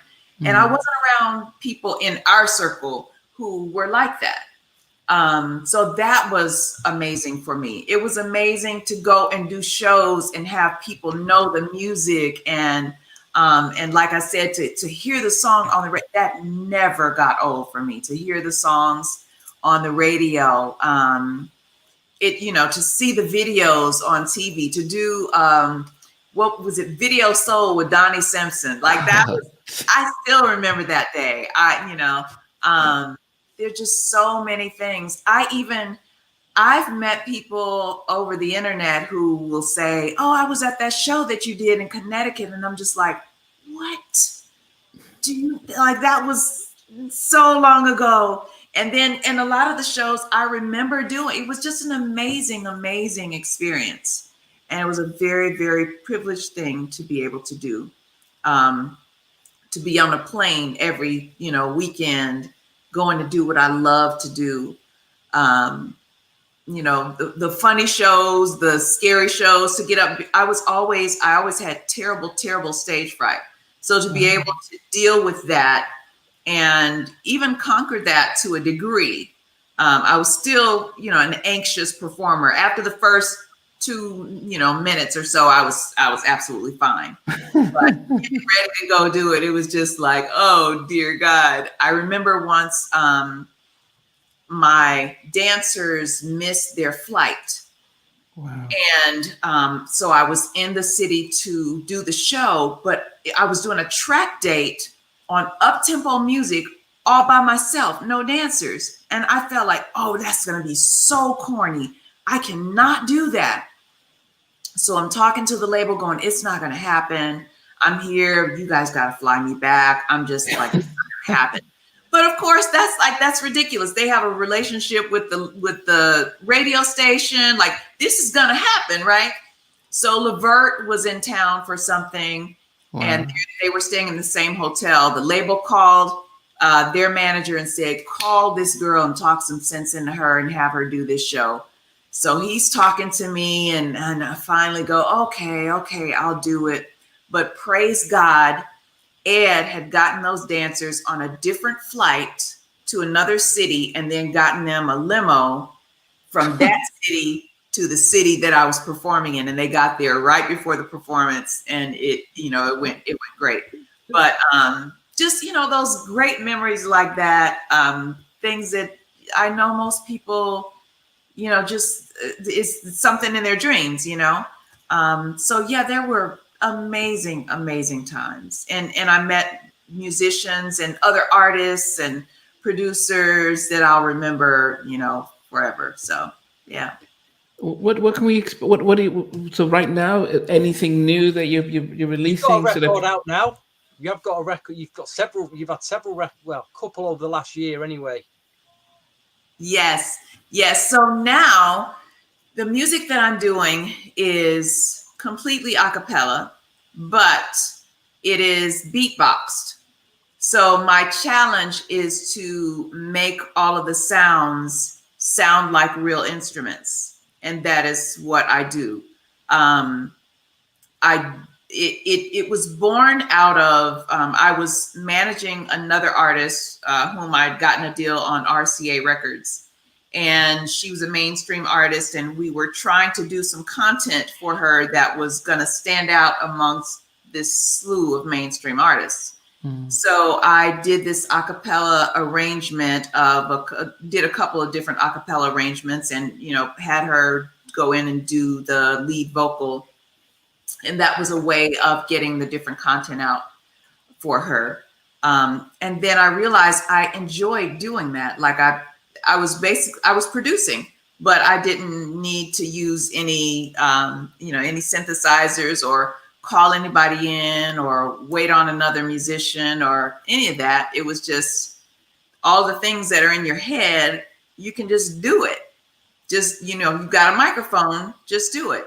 Some EQs and some, different effects to actually make it sound like the instrument. But yeah, that I got so much fulfillment out of that I decided to completely go that direction. And that's what I've been doing for the last couple of years. So I have a single out now called Butterfly Season. And there are several other works out that are done in that same style. And I call it R&B beatbox. So that's what I've been doing. Are you touring? Doing shows? Are you doing shows? What's that now? Are you doing shows to support us around Atlanta? It's funny. I just got a loop machine I've been doing shows over the internet since the pandemic thing has been, the pandemic brought about, I guess, a whole other platform of live performance. So it was lives, the internet live, IG, Instagram live performances.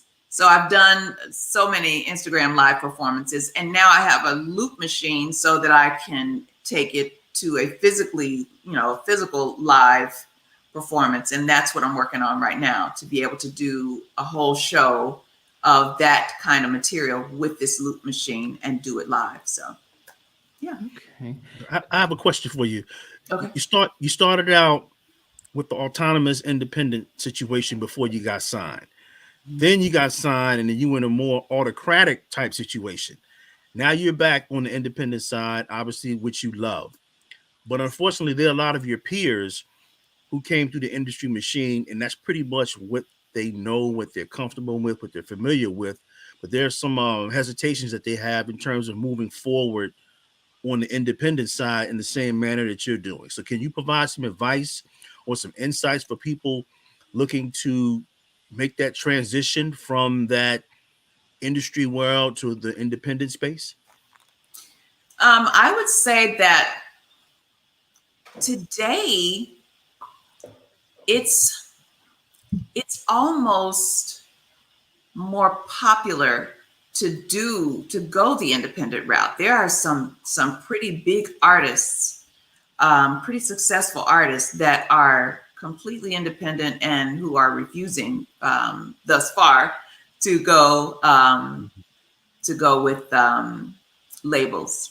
So the visual has changed for me. Have I lost you guys? No, we're here. Here we go. We're here.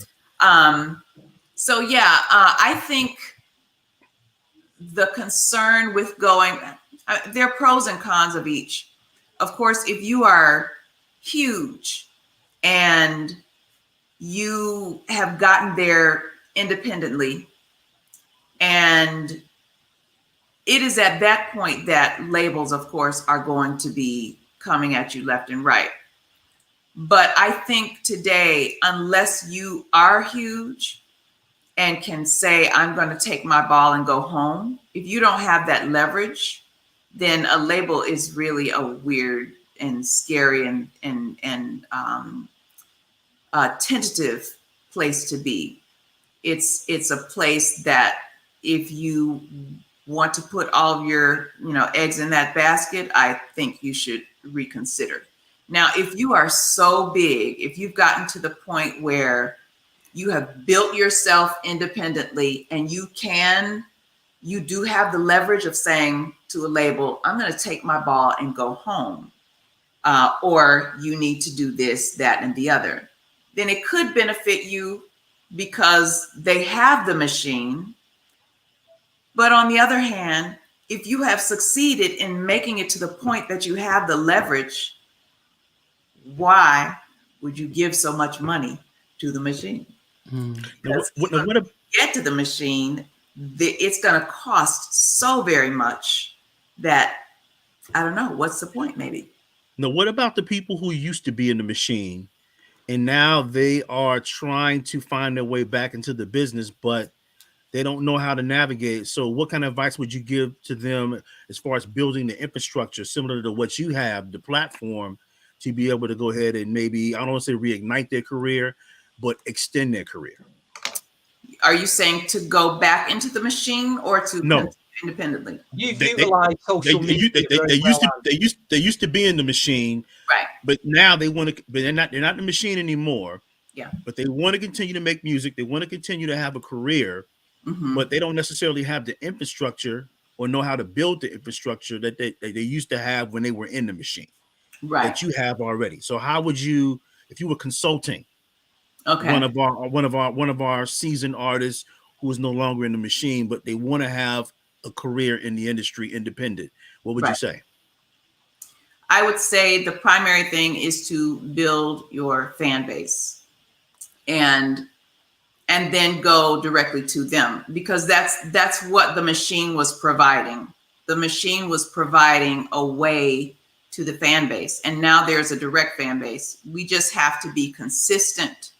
We have to be business minded, and it's hard to be business minded sometimes as creatives. We're not naturally business minded people. We're this one day and that another. But we have to be business minded if we expect to be able to see results from our efforts. So if you plan on, if it really is your goal to reach the people, you have to know that they're not just going to come crawling out, to you. You've got to make efforts to go. And I've noticed a lot of artists that came, say, out of the 90s that had a bit of a name and a following have struggled with social media, to get to grips with it. And moving at times, my biggest revelation was finding you on Instagram, and I'm like, wow, you're here. I've not seen you for 30 years, but you're thriving. You're one of the few artists from that era that's actually thriving on social media. Thank you. I can't work out that game you're doing with all them kids. I'm looking at it, I don't know what the hell's it. It looks fun, but I have no idea what's going on here. So you've got something going there, and it's quite unique. Whatever it is you're doing, it seems to work. Thank you. I love doing the music games, but yes, I've put a lot of effort into connecting with the people and building the fan base and reconnecting with anyone. Making sure that I am as present as I can be. I do need to do better with my YouTube platform. You found a new fan base, and like you say, you found the new fan base, and you're still appealing to people who may like myself, who remember you from back then. You've got the best of both worlds really going on there. Thank you. Yeah, a lot of those artists from the 90s struggle to do. They struggle to do that. Yeah, it's like, there are so many, like I said, 7 billion people. There are people who, like for those artists who built way bigger fan bases than I had, I think about them and I go, man, like they could really be doing it. Like you connect with those, like you had a huge fan base. This is the internet. Those people are on this internet. Like you can catch them on one of these platforms, Instagram, YouTube, like get on, Twitter, a lot of people are on. Yeah. Reconnect with those fans. They are out there. So reconnect with those fans and work on the new fan base. Work on the new fan base as well, because there are people who will appreciate what it is that you're doing. The music from back then, from whatever day it was, it's gone. It's cyclical. You're going to pick up some new people because it's going in a circle here. So each time it's going to go around and round. Pick up the new people, reconnect with the old people, and continue to create and provide. The reason these people are fans or supporters is because they love what you do. Do some more of it and share with them. Like it's not where we're just giving or, making a little thing and just put it there and you don't, you're not getting feedback. You're able to interact with the fan base now. They can feel you. You can feel them. It's more personal now. So I think it's easy. It's easier to connect with your fan base because there's no middleman.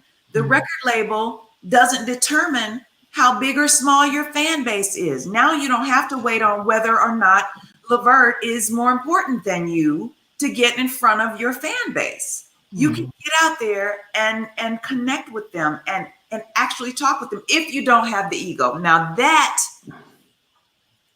one is hard to overcome. Been on a label and you're used to being like the artist. And back then, talking to people wasn't something that big artists did. And everybody, regardless of whether you were a big artist, it was your goal to be the big artist, right? So we had to be, you were in that mind frame. I'm a star, I'm gonna be a star, I'm gonna act like a star. And stars don't communicate with people on the internet. Like you see that it took a long time for people like Janet Jackson to get on Instagram and start, communicating like that because she's a big star, and that just wasn't what we did. I was never a big star like that. That wasn't what the mind frame of a star was, not to communicate with people like that on a personal level. But that's what it is now. We're communicating on a personal level. The people now, you've got your Cardi B's on Instagram, doing a live with no makeup on, her kids are everywhere. And it's just, it's a normal person. You're just a regular person. And that's the reality of it. You're just a regular person. You're a person just like everybody else. So now we have to do that. You have to get with the times and communicate with people on that level. You really are regular. You always been a regular person. Janet Jackson's a regular person, So it does take a different mind frame and persistence. Yeah. I see you with Wanye. Well, is it one Wednesdays? What Yes. is that a regular thing or is that a one-off or what? So, Wanye from Boys to Men, guys. Yes, he did 2 seasons of that show. And the first season I watched and really enjoyed that. And that was a thing for me because I think a little bit of that was maybe a little ego. It's a contest. It's a, like an American Idol kind of, it's a singing contest. And for me, it was like, you've been a signed major label artist and you're going to get in a singing contest, like just on the internet. And I thought, yeah, because a lot of those people have never heard anything that most of those people have never heard anything that you've done. These are kids and younger people. So it was a way for me of expanding my audience and getting out of my comfort zone. So once I did it, I absolutely loved it. Met so many people that I would not otherwise have met, and got over a lot of the anxiety that I had of being, an anxious singer. Period. So it was a great experience. It was a great experience. Yeah. Wow. I mean, and we've kept you for a long time, and we're really appreciative of your time. Just going to say, Namdi, I've just got a DM from Derek Bramble saying he wants to come on the podcast in 2 weeks. I'm kidding. I'm just joking.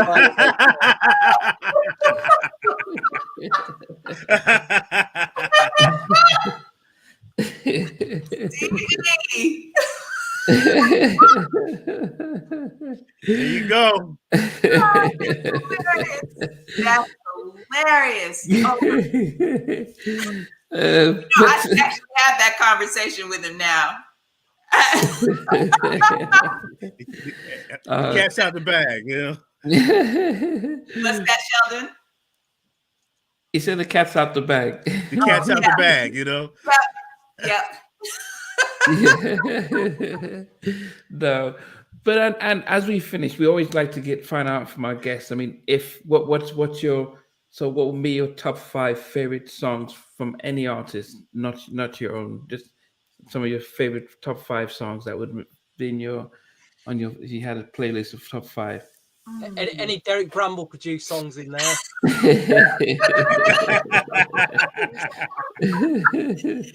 actually, if I could listen to a list, I would probably love most of the things that he has done. The truth of the matter, wouldn't like to be the artist on the other end of the recording, but would love to hear it. Let's see, favorite songs. It's always, when I'm asked questions like that, everything just goes right out of my head. But I listen to a lot of, it's funny, I'm not going to be able to name any of her songs, but I absolutely love Jhené Aiko. That the last album has been just so amazing. It was so amazing to me. But songs in particular. Funny, I've got all her albums and I still can't name one song. But... Really? Okay, so it's not just me. It's a vibe, innit? You know. Yeah. It's a vibe, you know. Yeah. But I can't name any of the songs. That's right. It's a vibe. It's very mood driven, not song driven. So yes. It's like, yeah. Thank you. I feel better. Yeah. You're not the only one. Okay, because I always list her because I love that vibe. I love the sound, but the songs I can never name. And I always feel really crazy for enjoying the artist so much, but not being able to list one song. You're not the only one. Let's hope she doesn't see this episode. or any of the fans, what's that word? Stand now. But the thing is, she really is one of my favorites. Oh, she's good, very good. She's one of my favorites. So that is absolutely to her credit. I love listening to those songs. I just don't know what they are. So let's see. What songs can I list? Oh my goodness. I don't even know if we should go back to when we used to talk about what's your top song ever, because that's probably was easier for most guests to tell us their favorite song ever. Yeah, when I ask that question, they just go, psh, and then when I disconnect, I'm going, oh yeah, this one and that one and that and that. Yeah, so what were your all-time favorite song then? So that's probably easier then, because at least you all-time favorite songs. Yeah. Okay. All-time favorite songs. All-time favorite songs. Okay. Definitely Back to Life. Ooh. And Karen White's The Way You Love Me. Okay. Great. Superwoman. Oh, am I limited to 5? Okay, 5. Okay, I'm gonna keep it to 5. Those 3. And then oh my goodness. Like harmony songs. I loved the Boyz II Men. Which one is it? End of the Road. Is that one of my top 5? Maybe. Right now it is. While I can think of songs. Can you remember any albums you went out and bought in the past? Any records or CDs? Did you ever do that? Did you go out and buy an album? I'm going to take you guys so far back. I don't know if you'll go this far back with me. Sheldon probably will. He's our historian here. No, he's our historian. So he's Mr. Geriatric. Okay, I got you. Yeah, no, not age. He's don't worry. Natalie Cole. Which one? The Peabo Bryson and Natalie Cole album. You read out there. I think it's Born to Love, and all that is on there, right? Yes. What was the song that the girl Snow Allegra does it now? It's Sade, or not Sade. No, there's a song on that duet album that Snow Allegra does. I'm not going to be able to think about it, but think of it because I'm trying to think of it. But yeah, that album was amazing. Bobby Caldwell. What's that? I'm thinking the Snow Allegra. She covered Bobby Caldwell recently, didn't she? I love Snow Allegra. Yeah. I love her. Yes. There's a song that I said, I love the Jasmine Sullivan, the latest Jasmine Sullivan album, not the lyrics, but everything else about it. Wow. I love. Jasmine Sullivan is amazing to me. Her feel, the melody, of course, her skill, but the lyrics are not my thing. Everything else, though, she's just to me. It's interesting that you mentioned about the lyrics, because one of the things that we've noticed is when we've spoken to R&B artists now, they say the men aren't talking about love, they're not singing about love, they're singing about material stuff and not courting women. Then the women are singing, but they're talking about, either cheating or bad relationships.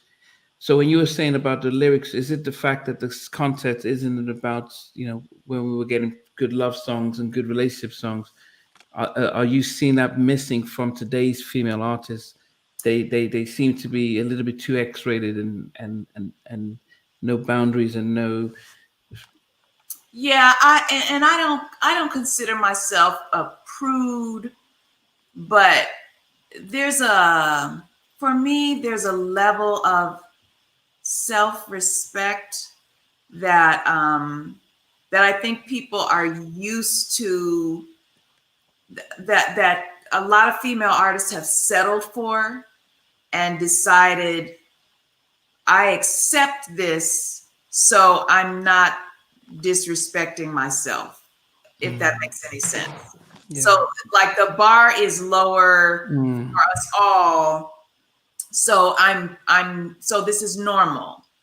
And I just refuse to accept that as normal, because I think that later, when maybe what is in front of their face is maybe when they are not so entrenched in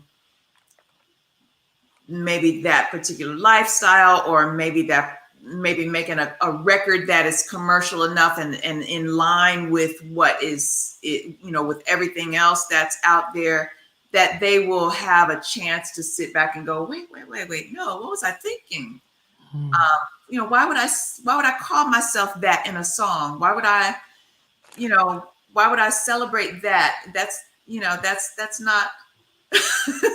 I know you're talking about. Yes, that's the name of the album. That's the name of the album. I know exactly what you're talking about. What's that? The Jasmine Sullivan. Yes. Yes. I got you. Yes. Yeah. But I love her skill set is bananas, and the melodies are crazy, but the lyrics are just, she's settling to me, and it makes me sad. But I know she wouldn't. Of course, she wouldn't say that. And to each his own, I suppose. Well, yeah, they're driven by the fact that the female hip hop artists are making millions by selling that type of lyrics and persona, and that's what's more popular now. So if you can't beat them, you need to join them, and unfortunately, that is the sad reality of our female artists and even male artists. That was a rough period, because she elected to retire from the industry a few years ago because she was very drained. She didn't see herself gaining any traction. So she retired for a few years. But when she came back with that one particular album that you spoke of, she won an award. So it goes back, it's the artist or the fan, The demand for it, right? Yeah. Supply and demand. It's unfortunate, because then it is a cycle, because then that artist has the power and the influence to feed that message to somebody who might not have been on that page, but now it's such a popular position that, hey, maybe I just need to get with that concept. So maybe, maybe that thinking is the way to be and the way to think. It's unfortunate to me. And the strange thing is that a lot of the contemporary, I won't say any names, but you find a lot of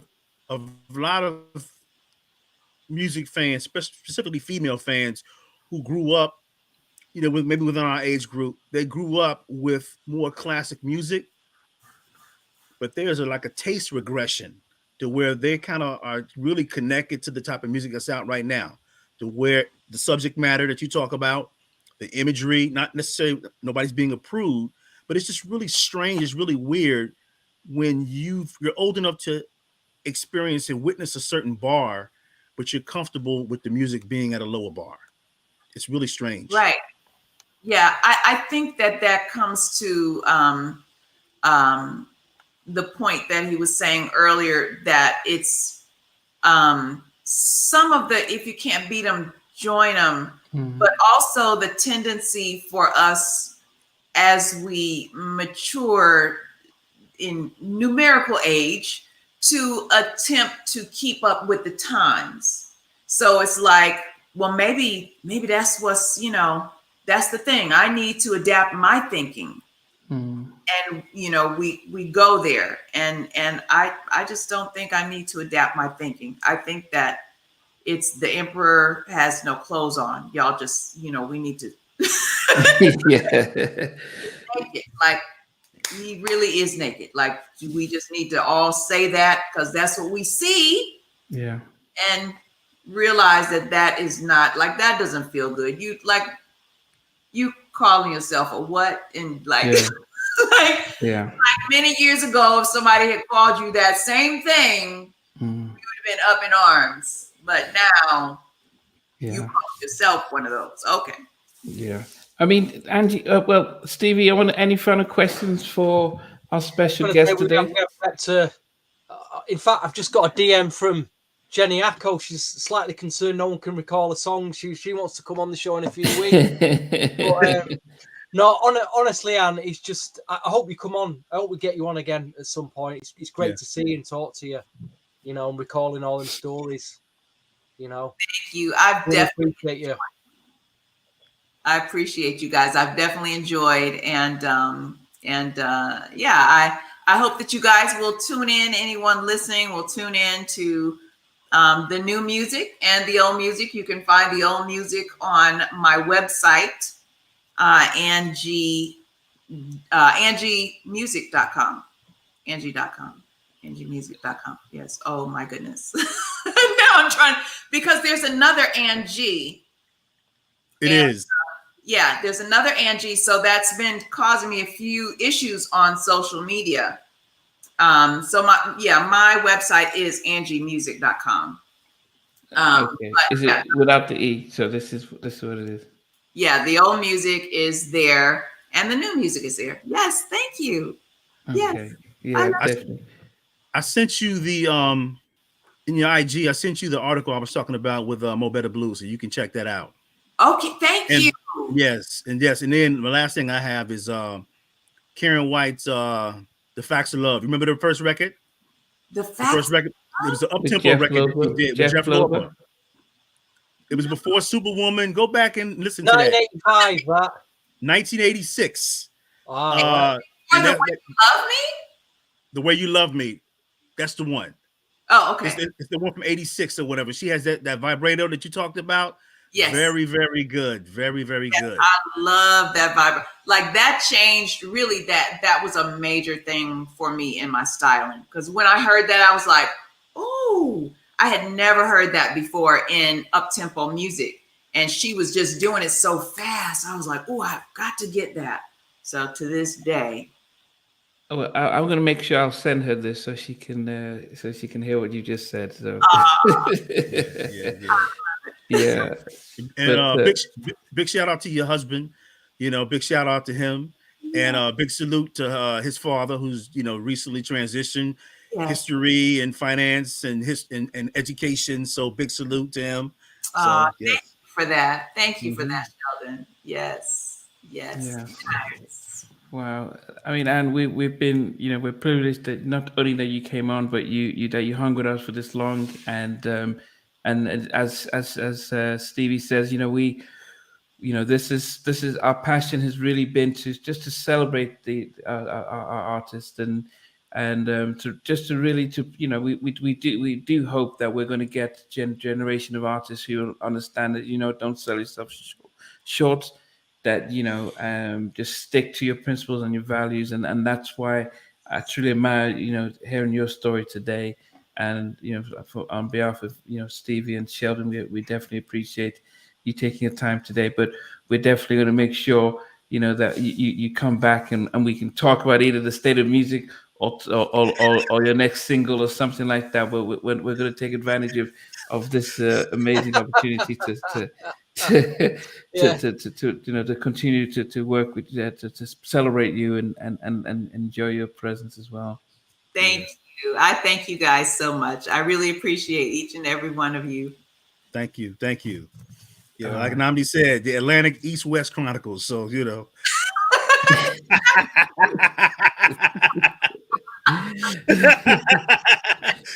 joking. Okay, yeah. No, we've spoken to over 100 artists, and we've gotten some positive stuff and some negative stuff. But as I said, it's always great to see. I mean, the thing you said, and Stevie helped reflect that, is that despite all the ups and downs, there were still positives to came from that. I mean, to release 2 albums on a major, that's most people don't. Cut Close had just the 1 album, they couldn't get their second one out, so that's to do 2 albums, have all that material out there and still come away with your dignity. That's yeah, I mean that's really powerful stuff, and I truly admire you for that. Yeah, that's the platinum spirit. It's worth its weight in platinum and gold. So hey, that's great. Stevie, did you ever tell Anne what your favorite track was then? What of Anne's? Yeah. Oh, there's 4 or 5. There's 4 or 5. Obviously, the duet with Tim Owens is probably a standout. But I like the new Jack ones, Heart Donor. That's one of my faves. From the second album, One Step Closer. They're the ones that, and obviously the one that sounds like Guy, Your Eyes Say It. I still love that record today. But they're my picks. They're my Angie picks. Love at Dawn, the ballad. Ballad. Yes, that's it. That's primo there. Yes. Thank you. Y'all just really, you guys have blessed me so much today. I hope that you know that. You really have. We appreciate it. But we're definitely going to make sure that we will re-extend the invitation and to help celebrate stuff. So, but we're going to also make sure, as I said, we when this goes out, we make sure that the people are aware of your website and your IG handling, and so they can look at your old stuff and your new music as well. Awesome. Thank you so much. Okay. Thank you. All right. Thank you, Anne. Thank you. Have the best day. You too. Bye-bye. Bye-bye. Okay, guys. We want to thank you guys for watching and tuning in, and we were truly blessed to have Anne. Wow. Stevie, you were like a kid in a candy store, Guys, you asked some great questions. You know what I mean? I'm just, like I said, I come from a fan point of view. But you guys asked some good questions tonight. Yeah, I mean, you know what? Who was I talking to? I was talking to somebody, and I said, the guests make the show. Oh, because she was. I had a feeling she would be. No, you just never know. Like Idris was an amazing guest, Idris Muhammad, but what I loved with Anne was, she was chilled, she was open, and she was positive about the experience. She didn't, and that makes a massive difference. So we could chill, take it back, and she wasn't looking at the time and stuff. I was like, wow, 2 hours. She's been our longest guest. So yeah, so definitely really appreciate her, and we definitely do have to bring her back and take it in a different direction, because we can't do the same thing. We need to do something different. But yeah, these are one of the kind of guests that I tend to like to see if we can invite her back and stuff. But what we haven't done is our number one New Jack track. We stopped at number 2 weeks ago, so this is supposed to be our final top of the top out of our top 10. So hopefully everyone still has their list, because we haven't done our final. Stevie was insisting that we save the top final one for the final week and stuff. So as you guys are searching for your stuff, I can give you my all-time favorite New Jack song, and it's strange everyone knows I'm the biggest Teddy fan, but this was not produced by him. Basic Black's Nothing But a Party. That's a great record. To me, that was New Jack swing. It's almost as if they say, "Oh, this is what New." That to me, that was. It's probably it is my favorite New Jack swing track, because it just felt like, if somebody says, "What is New Jack swing?" I would say, listen to this more so than anything else, and I think it just captured the essence of New Jack. The video, the dancing, Dizzo's vocals, and I love Basic Black. I actually think they were really good New Jack group and stuff. And having Speck and Mucho doing their little dance stuff in their videos and stuff when they leave their keyboards and they start to dance. I think the music is still going, but they're dancing, right? They're out there dancing and stuff. And they were really. I just wish that they had. Gene had so much good in some areas. He just knew how to, if he had just not been too greedy, he could have said, "Guy has gone away. I need to make them just as big as Guy, but make sure that they're really compensated." And he just dropped the ball. But anyway, I'm going off track. So that's my all-time favorite. Nothing But a Party, Basic Black. Who's next? Who's got their? What's yours, Sheldon? Oh my gosh! Oh man. Okay, so this is what I'm gonna select, because I can't think of one, but this one really stands out. The Keith Sweat record, the first song off the Make It Last Forever album. Something just ain't right. Something just ain't right. I think that's my number one, and it's strange because of course I Wanna is a hit, but I think Something Just Ain't Right is really good. It's really good. Yeah. I think that's the one that really stands out for me. There are a couple others, but I think for right now that's in my head. That one stands out. What's the Keith Sweat? Something Just Ain't Right. That made my top 5 last. That's the one. What about you, Mr. Steve? The one I picked. Again, it just takes me back to my late teens, early 20s, when, as a guy, you're in your prime, you're full of testosterone, you're checking out the girls. All guys will relate to this. We're always chasing girls. It's that image that fine girl walking past, and you're looking, and this record epitomizes like men at the most peak testosterone. On the girls' charge. It has to be Guy.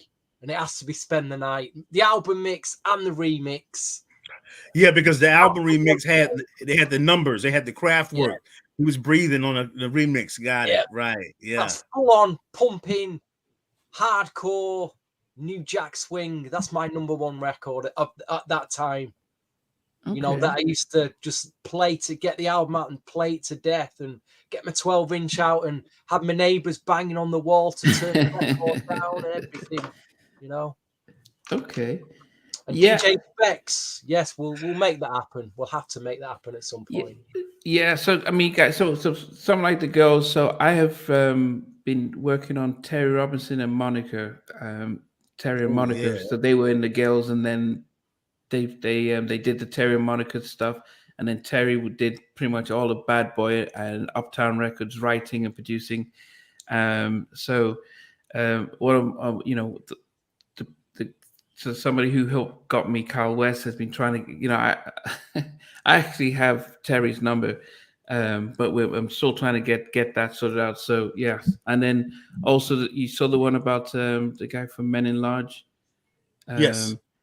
Yeah, I mean, so yeah, there's so many people that we definitely want to be able to bring on board. But do you know if you ever, if you know, Timmy, Stevie mentioned about Spend the Night. Did you, Timmy Gatlin, my first interview with him, I wanted him to go through each of the tracks of the Guy album to tell me what was the whole thing about it. And his story about Spend the Night was that, Teddy was really shy. He didn't like to sing, but he was out. He had this girl. The girl was Donna. He was dating, and he said, "Come on, let's write a song about this girl and see if this will make a big difference." So when he says, Donna, this is Teddy, that was the girl that he was into and stuff. And Timmy pushed him to sing it, and he says once he started singing, he couldn't stop. So. It's funny that you say that, because later on, about like 10 years later, when he was doing I think it was one of the Blackstreet records. I think it was a remix of one of those songs on Another Level, and he's singing in the bathtub and he's playing the guitar and he's talking. My girlfriend at the time was like, "Yeah, he loves to hear the sound of his own, of his voice."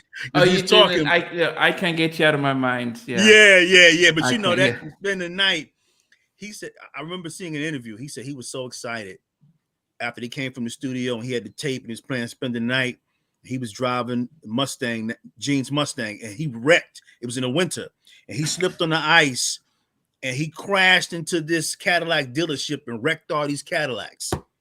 He was so hyped up listening to Spend the Night, and he took the Mustang and he crashed the Mustang into a Cadillac dealership and crashed into all these Cadillac cars. Wow. Well, I mean, we've been trying to get Teddy, and the feedback we got was he's in the middle of trying to shoot a documentary, so he didn't want to do any interviews.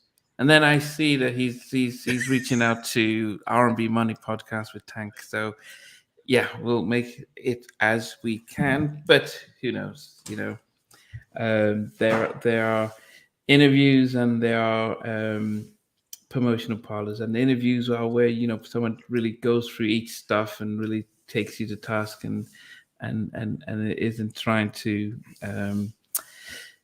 just allow things to go unseen. But anyway, he's still my favorite, despite the interview not happening right now.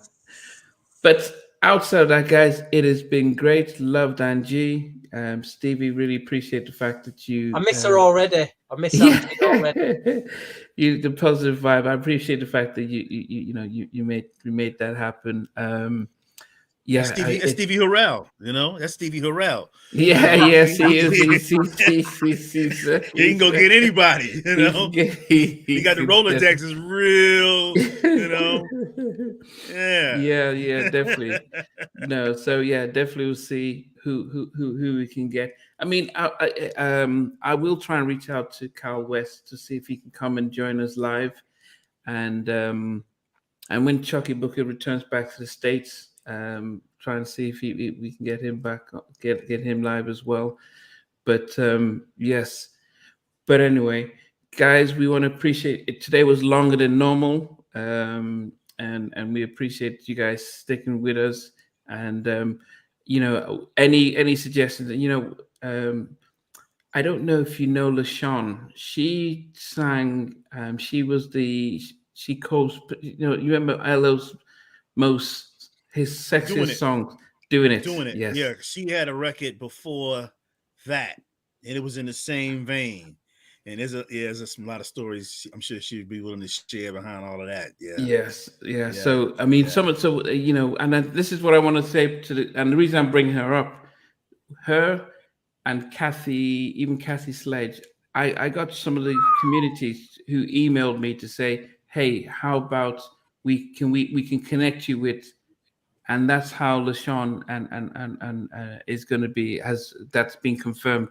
But it's because somebody who said, hey, how about interviewing her? And I'm saying this because you guys got to understand, like most people, I hustle on IG and to try and get these interviews, but there are hundreds and hundreds, and sometimes you just don't know. And so I always appreciate when, you know, the community and anyone that knows somebody, has an int with somebody, says, hey, I can get you to interview this person.